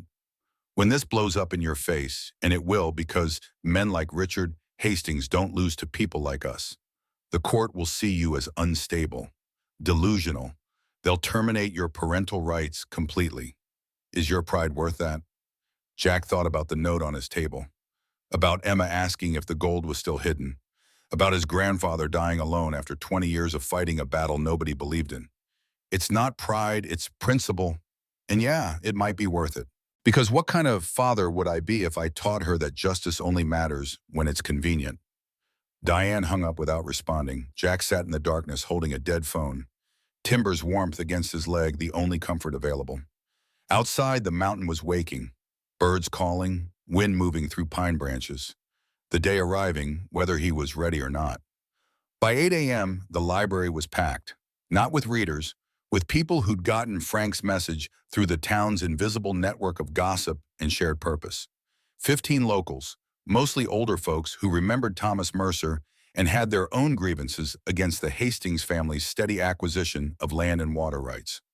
Sarah stood behind the circulation desk like a general marshaling troops, directing people to sign witness statements, providing notary services, documenting everything. Marcus had set up his laptop and a projector, displaying the seismic data and aquifer collapse projections in visual terms anyone could understand. Red zones spreading like infection, water tables dropping, the underground river system his grandfather had called the blue thread slowly dying. We go live at noon, Sarah announced. Melissa Torres will be streaming from the front steps. We need everything organized, professional, impossible to dismiss as hysteria. She looked at Jack. You're the face of this. Are you ready? Jack nodded. He'd showered at Frank's house, changed into clean clothes, jeans and a flannel shirt, the uniform of working men everywhere. Not trying to look rich or polished, just honest. Frank had trimmed his beard, made him look less like a vagrant and more like someone worth listening to. The morning became a blur of preparation, affidavits from residents whose wells had gone dry or turned cloudy. Marcus's scientific analysis translated into language news outlets would understand. Historical documents showing the pattern of Hastings' expansion and the suspicious timing of Thomas Mercer's death 3 months after the most recent purchase attempt. Jack's own photographs of the nighttime surveillance, the burned evidence room, the threatening note. At 11:30, a van pulled up outside. Melissa Torres emerged, mid-40s, Latina, dressed practically in hiking boots and a weatherproof jacket. She carried camera equipment in the kind of confidence that came from covering stories where people shot at journalists. Her cameraman was younger, built like he'd played college football, and handled the gear with professional efficiency. Melissa shook Jack's hand, her grip firm. Sarah sent me the preliminary materials. If even half of this holds up, it's the biggest environmental crime story in the state this decade. But I need to ask, are you prepared for what happens after this goes public? Because Hastings will come at you with everything. Legally, financially, personally. He already has. He threatened my daughter. Something flickered in Melissa's eyes. Not surprise. Recognition. Then you understand, this isn't just journalism anymore. It's war, and wars have casualties. She glanced at the people gathering on the library steps, at Frank standing beside Jack like a sentinel, at Timber sitting alert at Jack's feet. But wars also need soldiers willing to fight. Let's make sure your story gets told right. They set up on the library steps, the town square visible behind them. Modest buildings, the old courthouse, mountains rising in the distance. The visuals said small-town America in a way that would resonate with viewers who'd seen too many stories about corporations crushing communities. At noon exactly, Melissa went live. Her introduction was crisp, professional, setting context about water rights battles in the American West before pivoting to Frosthaven specifically. Then she turned to Jack. "Mr. Mercer, you've inherited property that several powerful interests want to buy. Why won't you sell?" Jack looked directly at the camera. He'd practiced this with Sarah, but the words still felt heavy. Important. "Because my great-great-grandfather built that house to protect something bigger than his own interests. He knew that what's under that mountain, the water, the mineral deposits, the natural systems, belongs to the community, not to whoever has the most money to take it. But you could take Richard Hastings's offer and walk away wealthy. Start over somewhere else." "I could, but my daughter's learning about the gold rush in school right now. Learning how miners fought over claims, how partnerships dissolved into violence, how greed destroyed families. If I sell now, I teach her that history doesn't matter, that your word doesn't matter, that standing up for what's right only counts when it's easy." Jack felt his throat tighten, but pushed through. "I want her to learn that some things are worth protecting even when it costs you everything." Melissa turned to Marcus, who presented the scientific evidence with calm authority. The projected images showed up clearly on camera. The spreading red zones, the dropping water tables, the deliberate pattern of drilling designed to collapse the aquifer. Then Frank spoke about Thomas Mercer, about 40 years of friendship with a man who spent his last decades documenting crimes nobody would investigate. Local residents testified about dry wells, about Clear Vast's promises versus their actions, about the gradual stranglehold the company had achieved over the town's water supply. By the time they finished, 40 minutes had elapsed, and the live stream had accumulated over 15,000 viewers, a number that kept climbing as people shared the link. Melissa wrapped up with a direct statement. "Clear Vast Water Holdings and Richard Hastings declined our request for comment.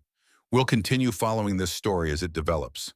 For now, the question remains, what happens when one family's legacy of protection collides with another family's legacy of acquisition? The answer may determine not just who owns this land, but what kind of community Frosthaven becomes." The stream ended. Melissa lowered her camera and let out a breath. "That was good. Really good. My editor's going to want a full feature, not just web content. This is going to get big." Sarah's phone was already buzzing with notifications. Other journalists reaching out, environmental groups requesting more information, state representatives' offices asking for documentation. The story was spreading exactly as they'd hoped, but Jack felt no triumph, only the weight of knowing that Richard Hastings was watching, that the 48-hour deadline was now ticking down, that Emma would go to school tomorrow and hear her father's name attached to words like whistleblower and activist and troublemaker. His phone rang. Unknown number. He answered. That was quite a performance. Richard Hastings sounded almost amused. Almost. "You have made this very public, Mr. Mercer, which means when I destroy you, everyone will watch. I hope your 15 minutes of attention was worth it. If you're so confident, why didn't you comment for the story?" "Because I don't debate with people beneath my notice. I simply remove them." The line went dead. Frank had been watching Jack's face. That was him? Yeah, he's not worried, or he's pretending not to be. Men like that are always worried. They just hide it better. Frank pulled out his own phone, showed Jack a screenshot. "But look at this. The story's been shared 800 times already. People are angry. That's something Hastings can't buy his way out of as easily." They spent the afternoon following up. More interviews with journalists who'd picked up the story, documentation requests from advocacy groups, even a call from a law firm specializing in environmental litigation, offering pro bono services if the case went federal. The machinery of justice, so long dormant, was grinding to life. By evening, Jack was exhausted. He drove back up the mountain with Timber, both of them silent. The weight of what they'd started pressed down like the snow that had begun falling again. Light, but steady, accumulating. The house felt different when he arrived. Not violated, like after the break-in, something else. Watched.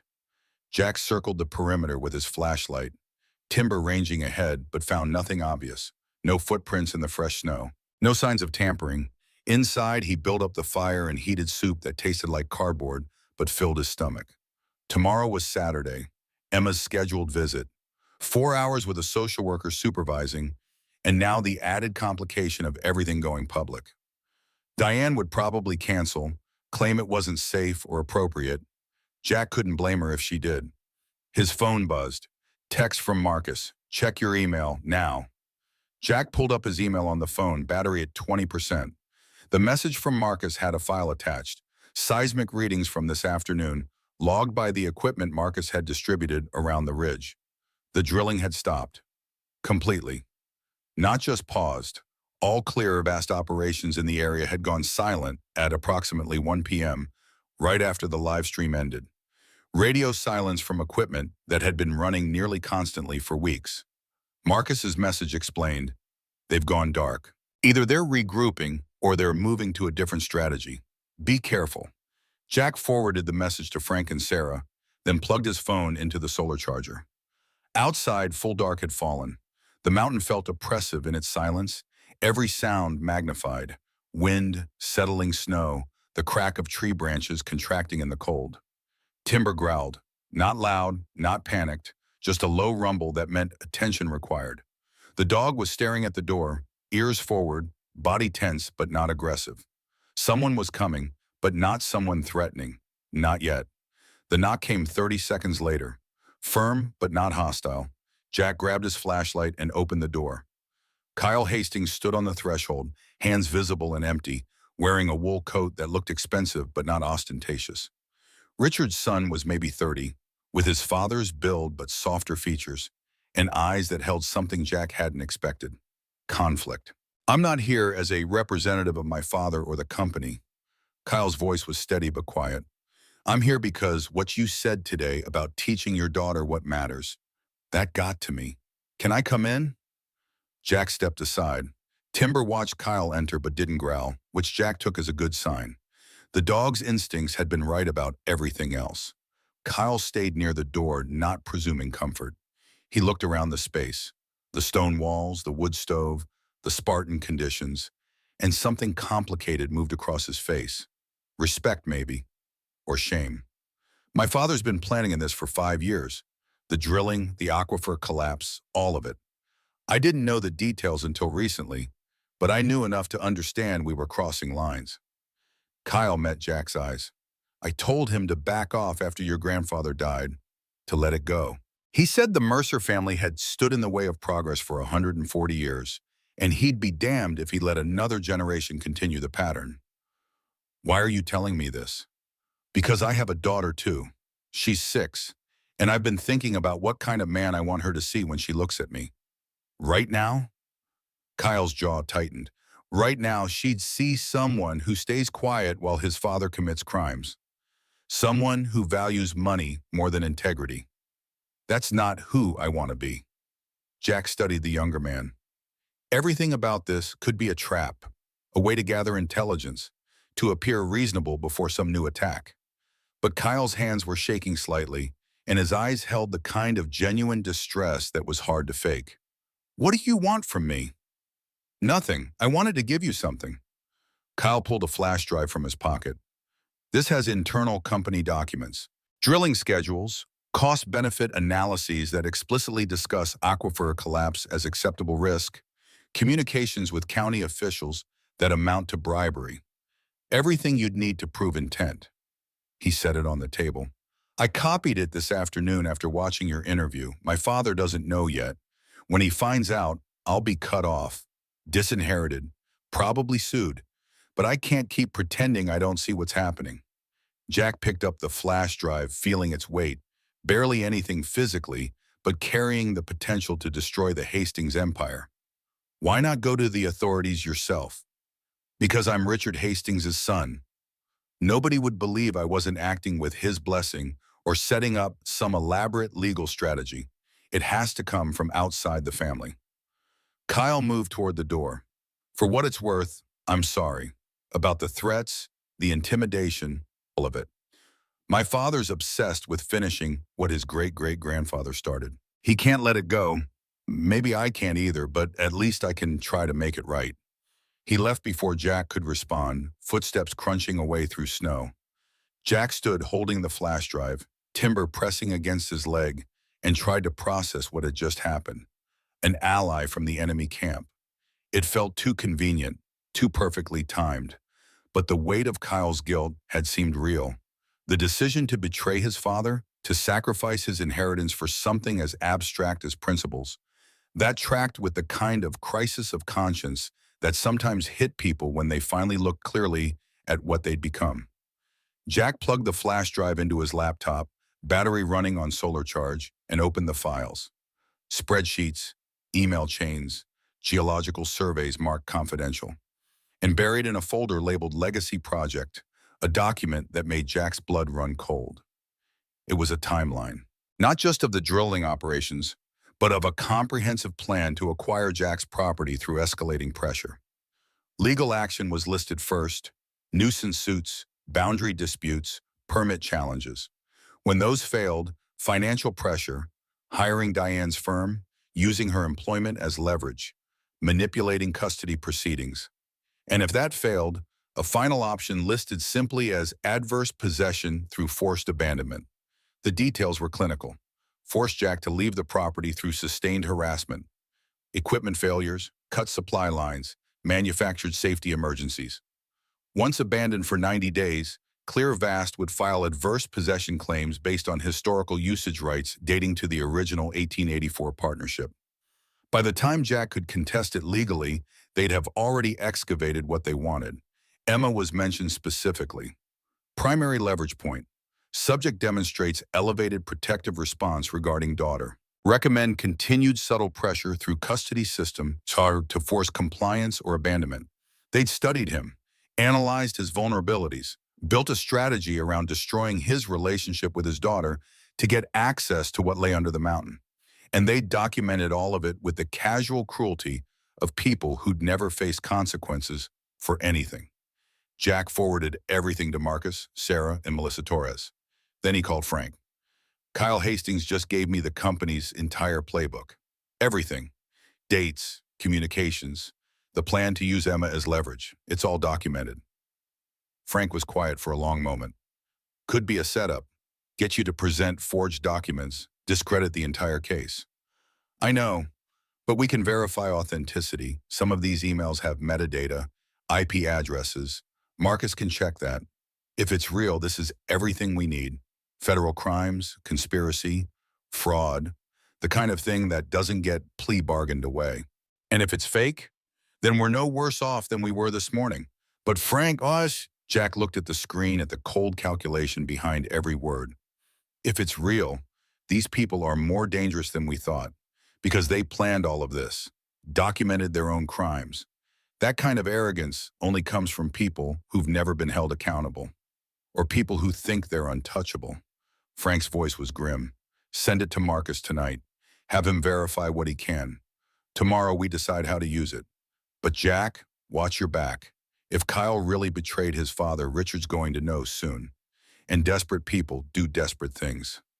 Jack ended the call and sat in the firelight, Timber's head resting on his knee. The dog's eyes were half closed but alert, monitoring the space with that constant low-level awareness working dogs never turned off. Outside, wind picked up, rattling the windows. The house creaked and settled. Sounds Jack was learning to distinguish. Normal versus concerning, structural versus intrusion. Sleep came in fragments. Every few hours, Jack woke, checked the perimeter, added wood to the fire. Timber slept lightly too, ears tracking sounds Jack couldn't hear.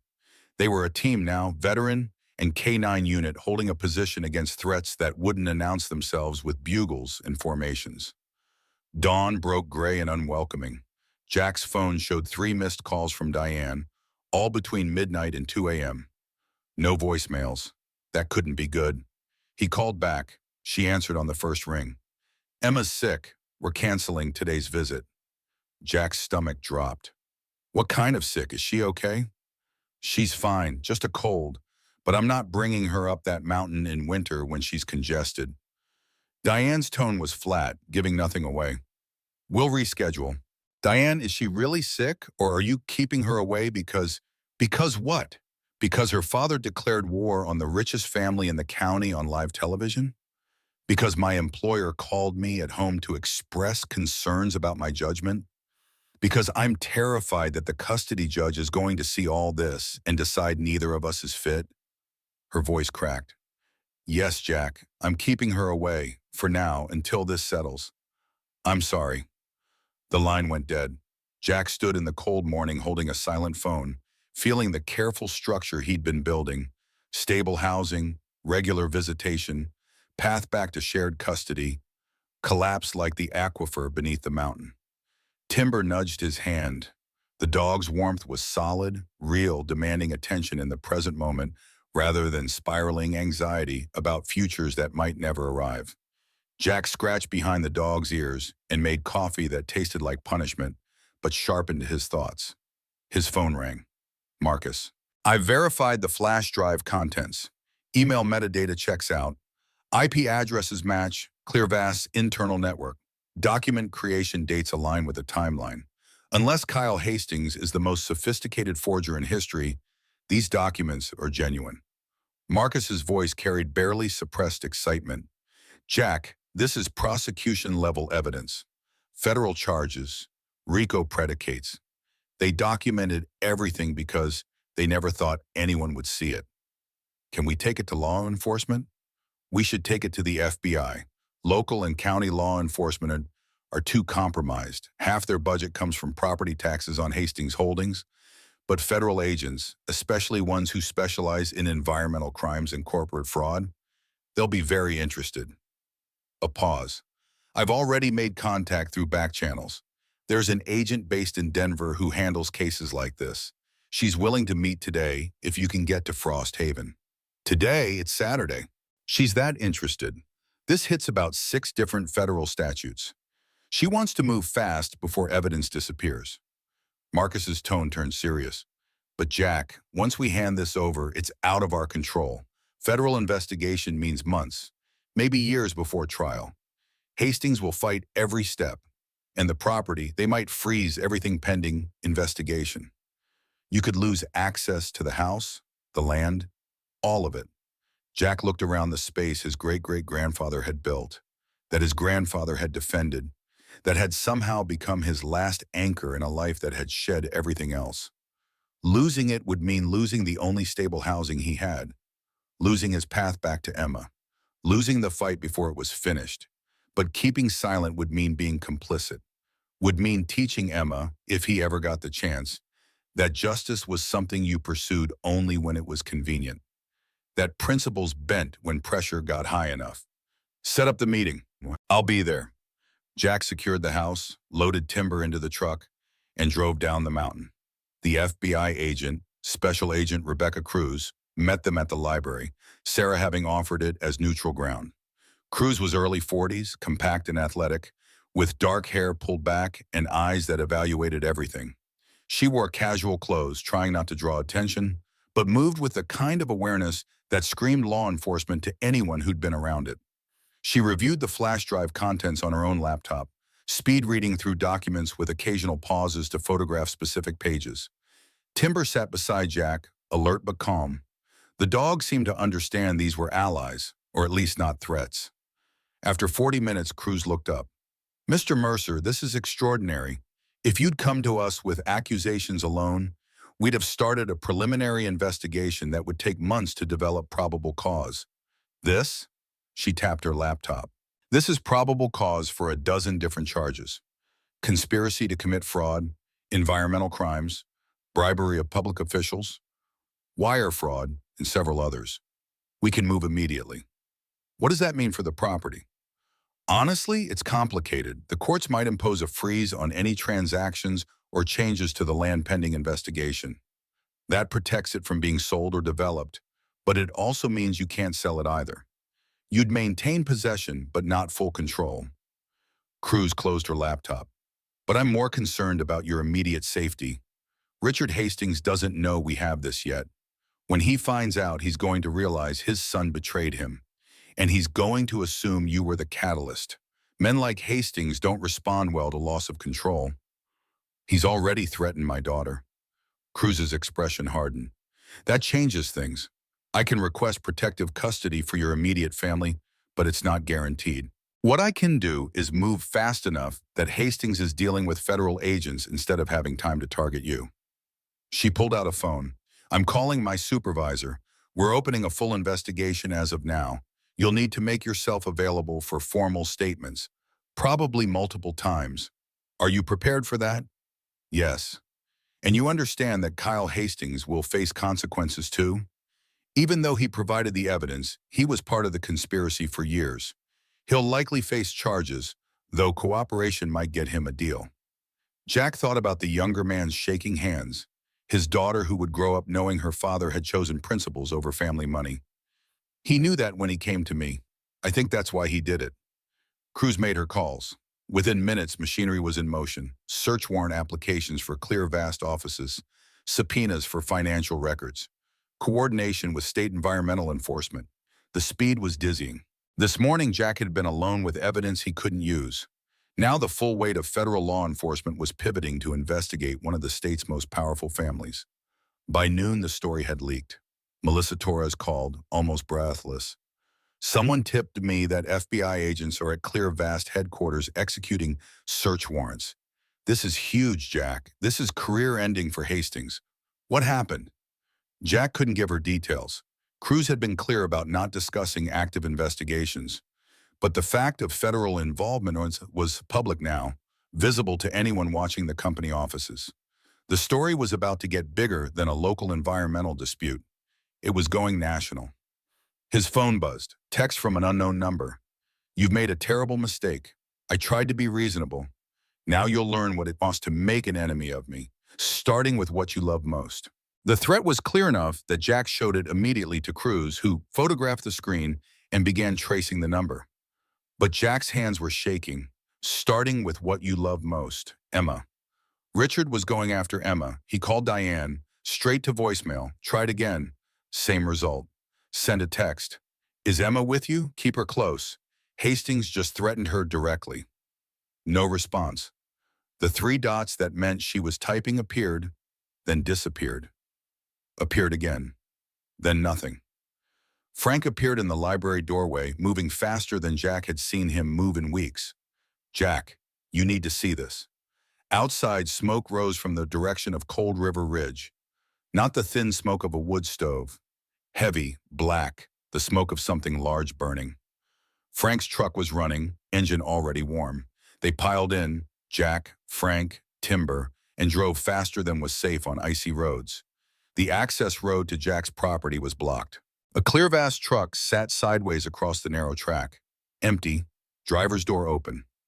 Beyond it, visible through the trees, orange flames licked at something large. The house. They were burning the house. Jack was out of the truck before Frank fully stopped, running up the trail with Timber at his heels. The cold air burned his lungs, but he didn't slow. Through the trees, he could see it clearly now. His house, his great-great-grandfather's fortress of stone and determination, engulfed in flames that roared with chemical intensity. This wasn't an accident.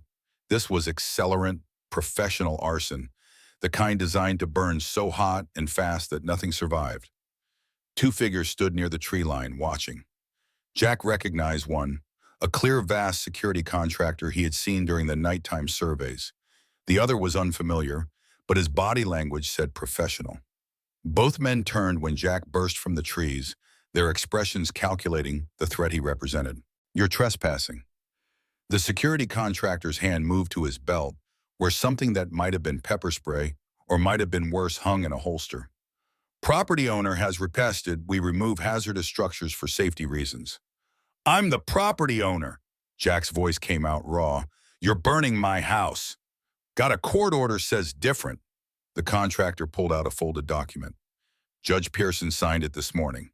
Condemned property, imminent collapse risk, authorized immediate demolition. You want to argue? Talk to the judge.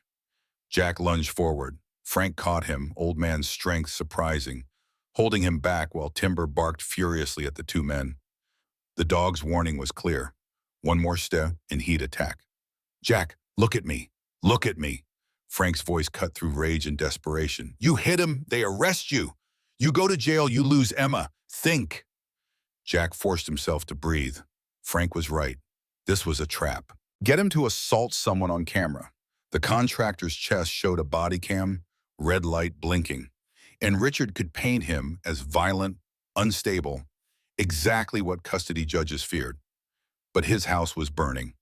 Everything inside, his grandfather's remaining possessions, the few things he owned, the stability he'd been building, consumed by flames he couldn't fight. The stone walls might survive, but everything else would be ash. He pulled out his phone, photographed everything, the burning structure, the contractors, the truck blocking access, recorded video of the flames, the casual stance of the men who'd set them. Evidence that might matter later, when criminal charges were filed. If criminal charges were filed, Frank was on his own phone calling the fire department, explaining the situation. But they were 40 minutes away on these roads, and the house would be gone in 10. They stood watching it burn. The roof collapsed first, slate tiles crashing through supporting beams with a sound like artillery. Then the walls began to crumble, stone that had held for over a century succumbing to heat that should never have touched them. Smoke rose in a pillar visible for miles, a signal that Richard Hastings had stopped playing by any rules at all. When the flames finally died, nothing remained but blackened stone and embers. The security contractors had long since left, their work complete. Frank and Jack stood in falling snow that hissed against hot stone. Timber pressed against Jack's leg, all three of them refugees from a war they hadn't started but couldn't stop fighting. Jack's phone rang. Cruz, Mr. Mercer, I just heard. Are you injured? No, but the house is gone. They burned it. Had a court order, probably forged, but they burned it.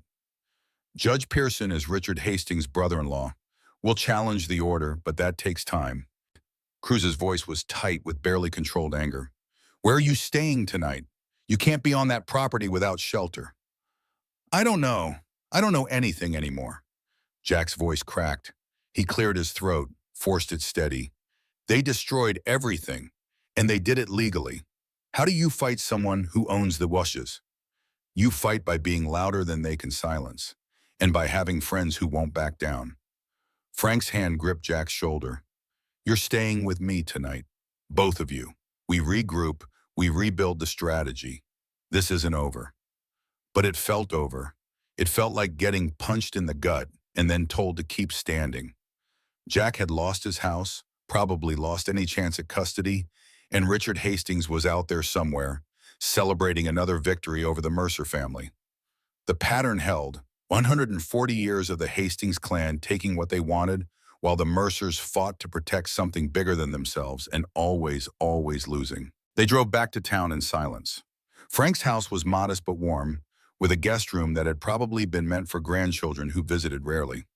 He set Jack up with blankets, showed him where the shower was, let Timber inside despite the no-dogs rule he'd maintained for 30 years. Jack showered until the hot water ran cold, washing away smoke and ash and the feeling of defeat that clung like oil. When he emerged, Frank had coffee and sandwiches ready. They sat at the kitchen table, Timber beneath it, and ate without speaking. Sometimes there weren't words adequate to the moment. His phone buzzed. Text from Diane. Emma's fine. She's with me. We're safe. I'm sorry about the house. This has gone too far. Relief washed through him so intense it was almost painful. Emma was safe. Whatever else Richard did, whatever else burned, his daughter was okay. That was the foundation everything else could be rebuilt on. Another text, this one from Melissa Torres. House fire trending on social media. Hashtag Stand with Mercer is blowing up. People are furious. This might be the tipping point. Jack pulled up Twitter on his phone. The hashtag was real. Thousands of posts, photos of the burning house, angry comments about corporate overreach and small-town corruption. The story had shifted from environmental dispute to David versus Goliath narrative, and public opinion was crystallizing fast. Someone had leaked the court order, posted it online for everyone to analyze, and people with legal expertise were pointing out the irregularities, the speed of issuance, the lack of proper notification, the familial relationship between judge and beneficiary. What should have been a quiet demolition had become a flashpoint. By evening, national news outlets were covering it. Environmental groups were organizing protests. A crowdfunding campaign to help Jack rebuild had raised $40,000 in 6 hours. The story Richard wanted to kill quietly had instead exploded into something he couldn't control. Agent Cruz called again. Search warrants were executed today at Clear Vast headquarters and Richard Hastings' home. We've seized computers, files, communications records. The preliminary evidence is damning. Everything Kyle provided checks out. Grand jury proceedings will start within 2 weeks. What about the house? The arson? State police are investigating. We're coordinating with them. The contractors claim they had a legitimate order, but the judge who signed it is now under scrutiny for conflict of interest. It's messy, but it's also exactly the kind of overreach that juries hate. Cruz paused. Mr. Mercer, I know this feels like losing, but you've done something remarkable. You've stood up to power in a way that forced everyone to pay attention. That matters. That changes things. Jack ended the call and stood at Frank's window, looking out at Frost Haven's quiet streets. Somewhere in this town, Richard Hastings was realizing his careful plans had collapsed. His son had betrayed him. Federal agents were dismantling his business, and the public opinion he'd spent decades cultivating had turned against him in a single news cycle. But none of that changed the fact that Jack had lost his home, that Emma wouldn't visit a house that no longer existed, that the stability he'd been fighting for had literally gone up in smoke. You're thinking too small. Frank stood beside him, voice quiet but firm. You're thinking about what you lost. Think about what you started. Every person who sees what happened today is going to remember that corporations don't always win, that standing up matters even when it costs everything. Your grandfather spent 20 years documenting crimes. You got them prosecuted in 3 days. That's not losing, Jack. That's finishing what he started. It doesn't feel like finishing. It feels like being crushed, because you're still in the middle of it. Wait until the dust settles. Wait until the trials are over and Hastings is in prison and the land is protected by federal order. Then tell me if it was worth it. Frank's hand gripped his shoulder. Your daughter's going to grow up knowing her father fought for something that mattered, that he didn't back down even when powerful people tried to destroy him. That's a better inheritance than any amount of gold. Jack wanted to believe that, wanted to feel the triumph that everyone else seemed to see in this disaster. But mostly he felt exhausted, hollowed out, running on fumes, and the stubborn refusal to quit. That seemed to be the only thing the Mercer family had ever passed down reliably.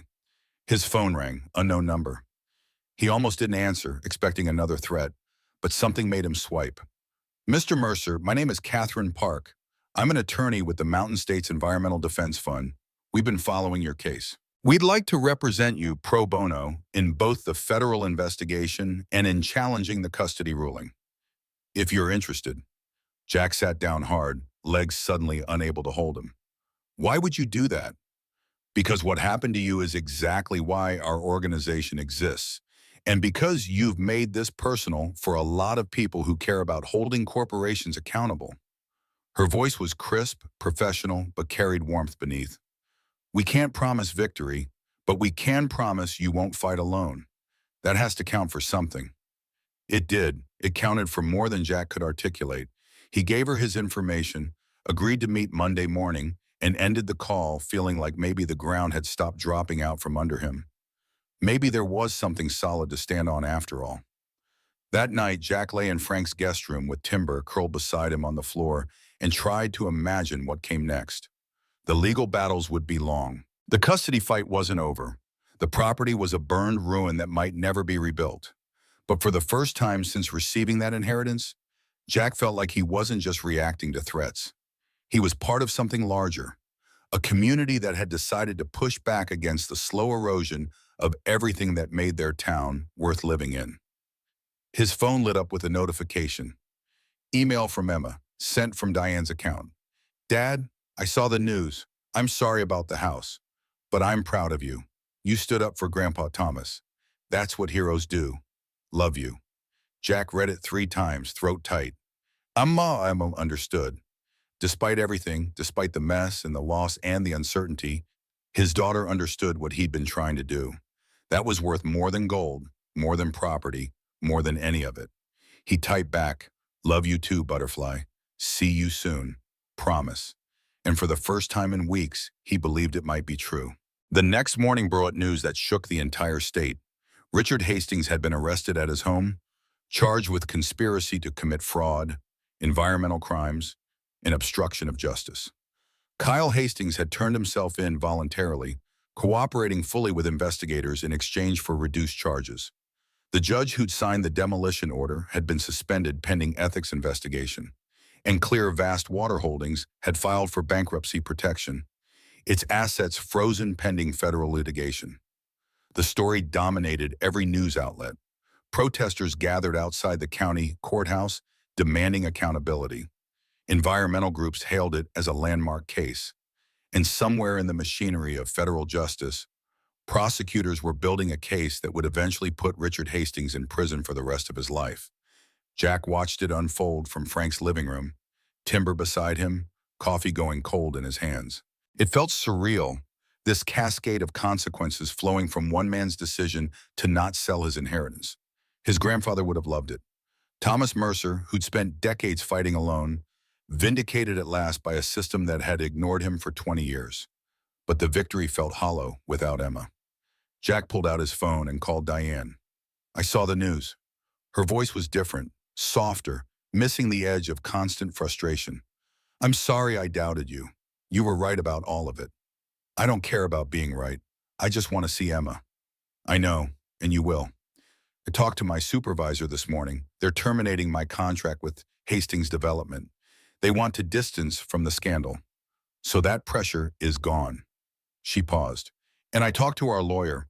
With Hastings facing criminal charges and the threats documented, we think we can petition for emergency modification of the custody order. Not full custody, not yet, but unsupervised visits. Real time with your daughter." Jack's chest loosened, the vice that had been tightening for weeks finally releasing. "When?" "Soon. Maybe this week, if the judge agrees. She's asking about you constantly. She wants to help rebuild the house, wants to be part of what comes next." Diane's voice broke slightly. "You did something incredible, Jack. You showed her what it means to stand up for what's right even when it costs everything.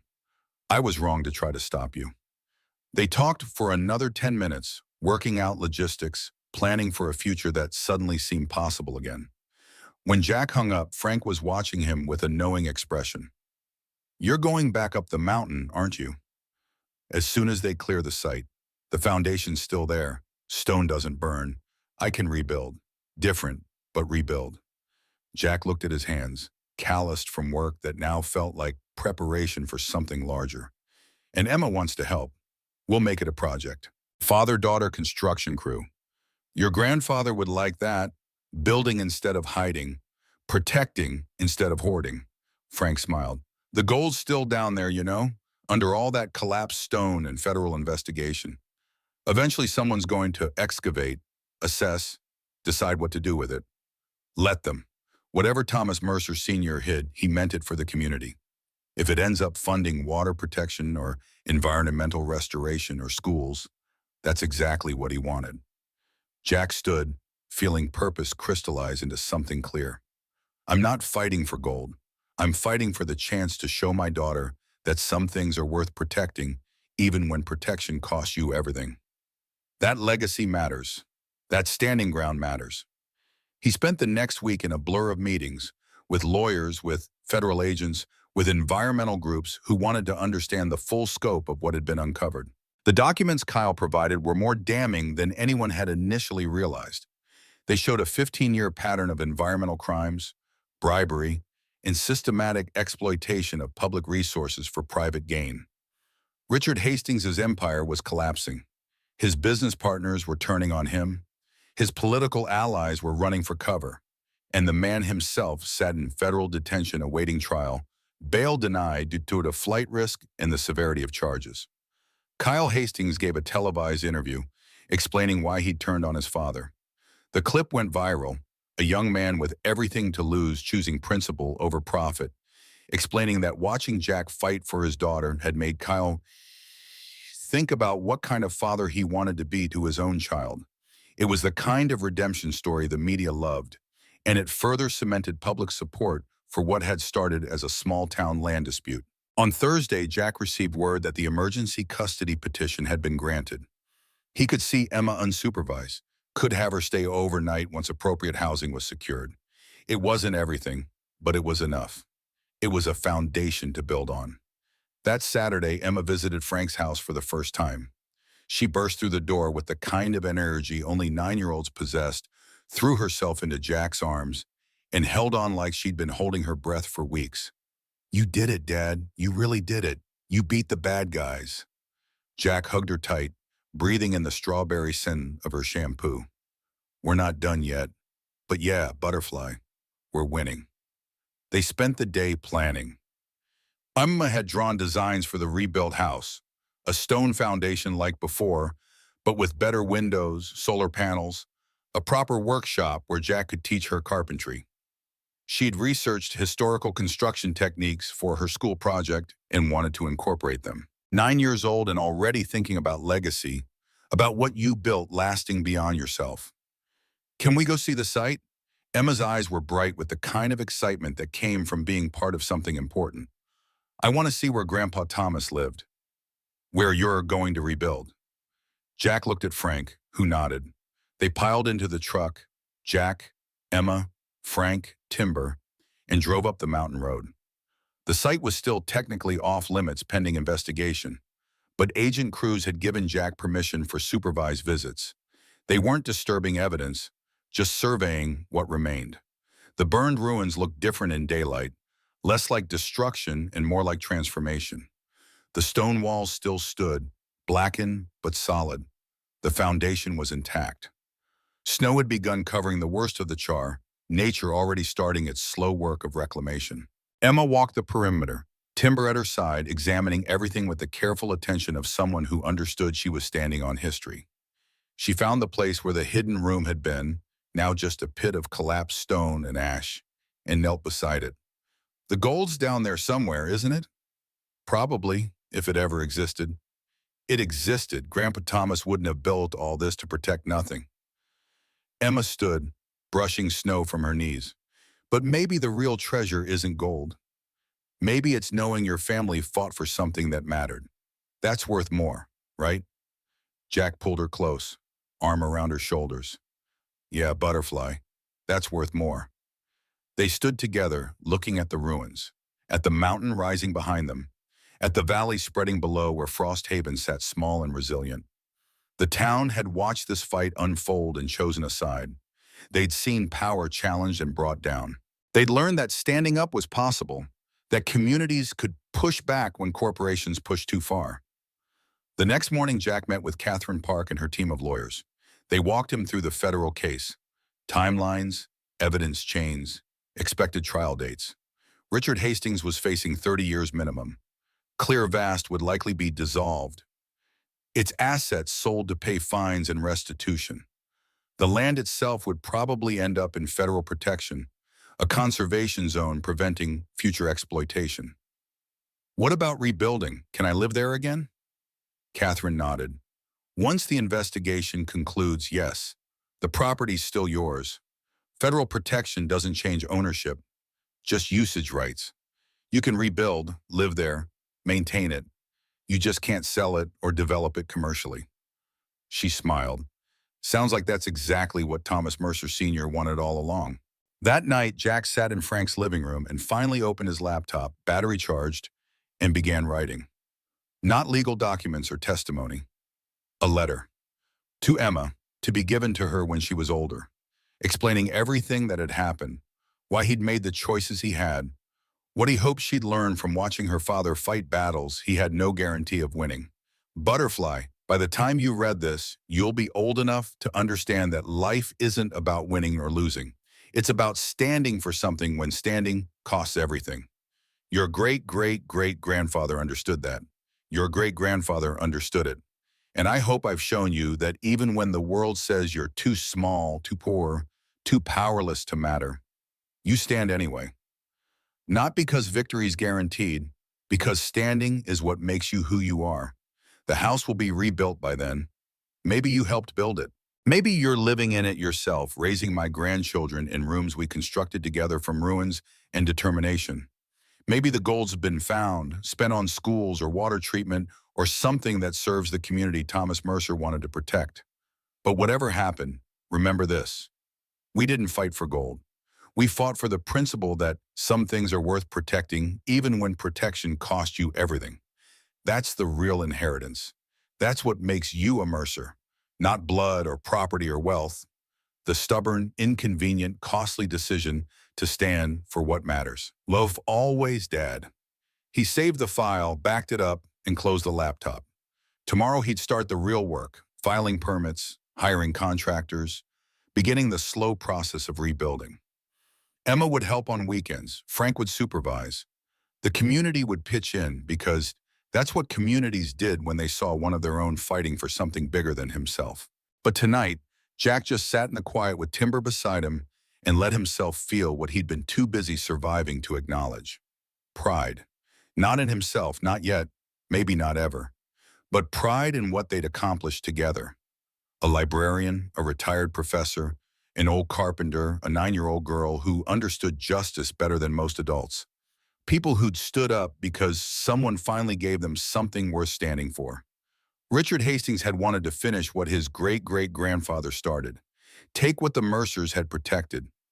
Prove that power and money always won in the end. Instead, he'd learned what Jack's grandfather had known all along. Some battles aren't about winning.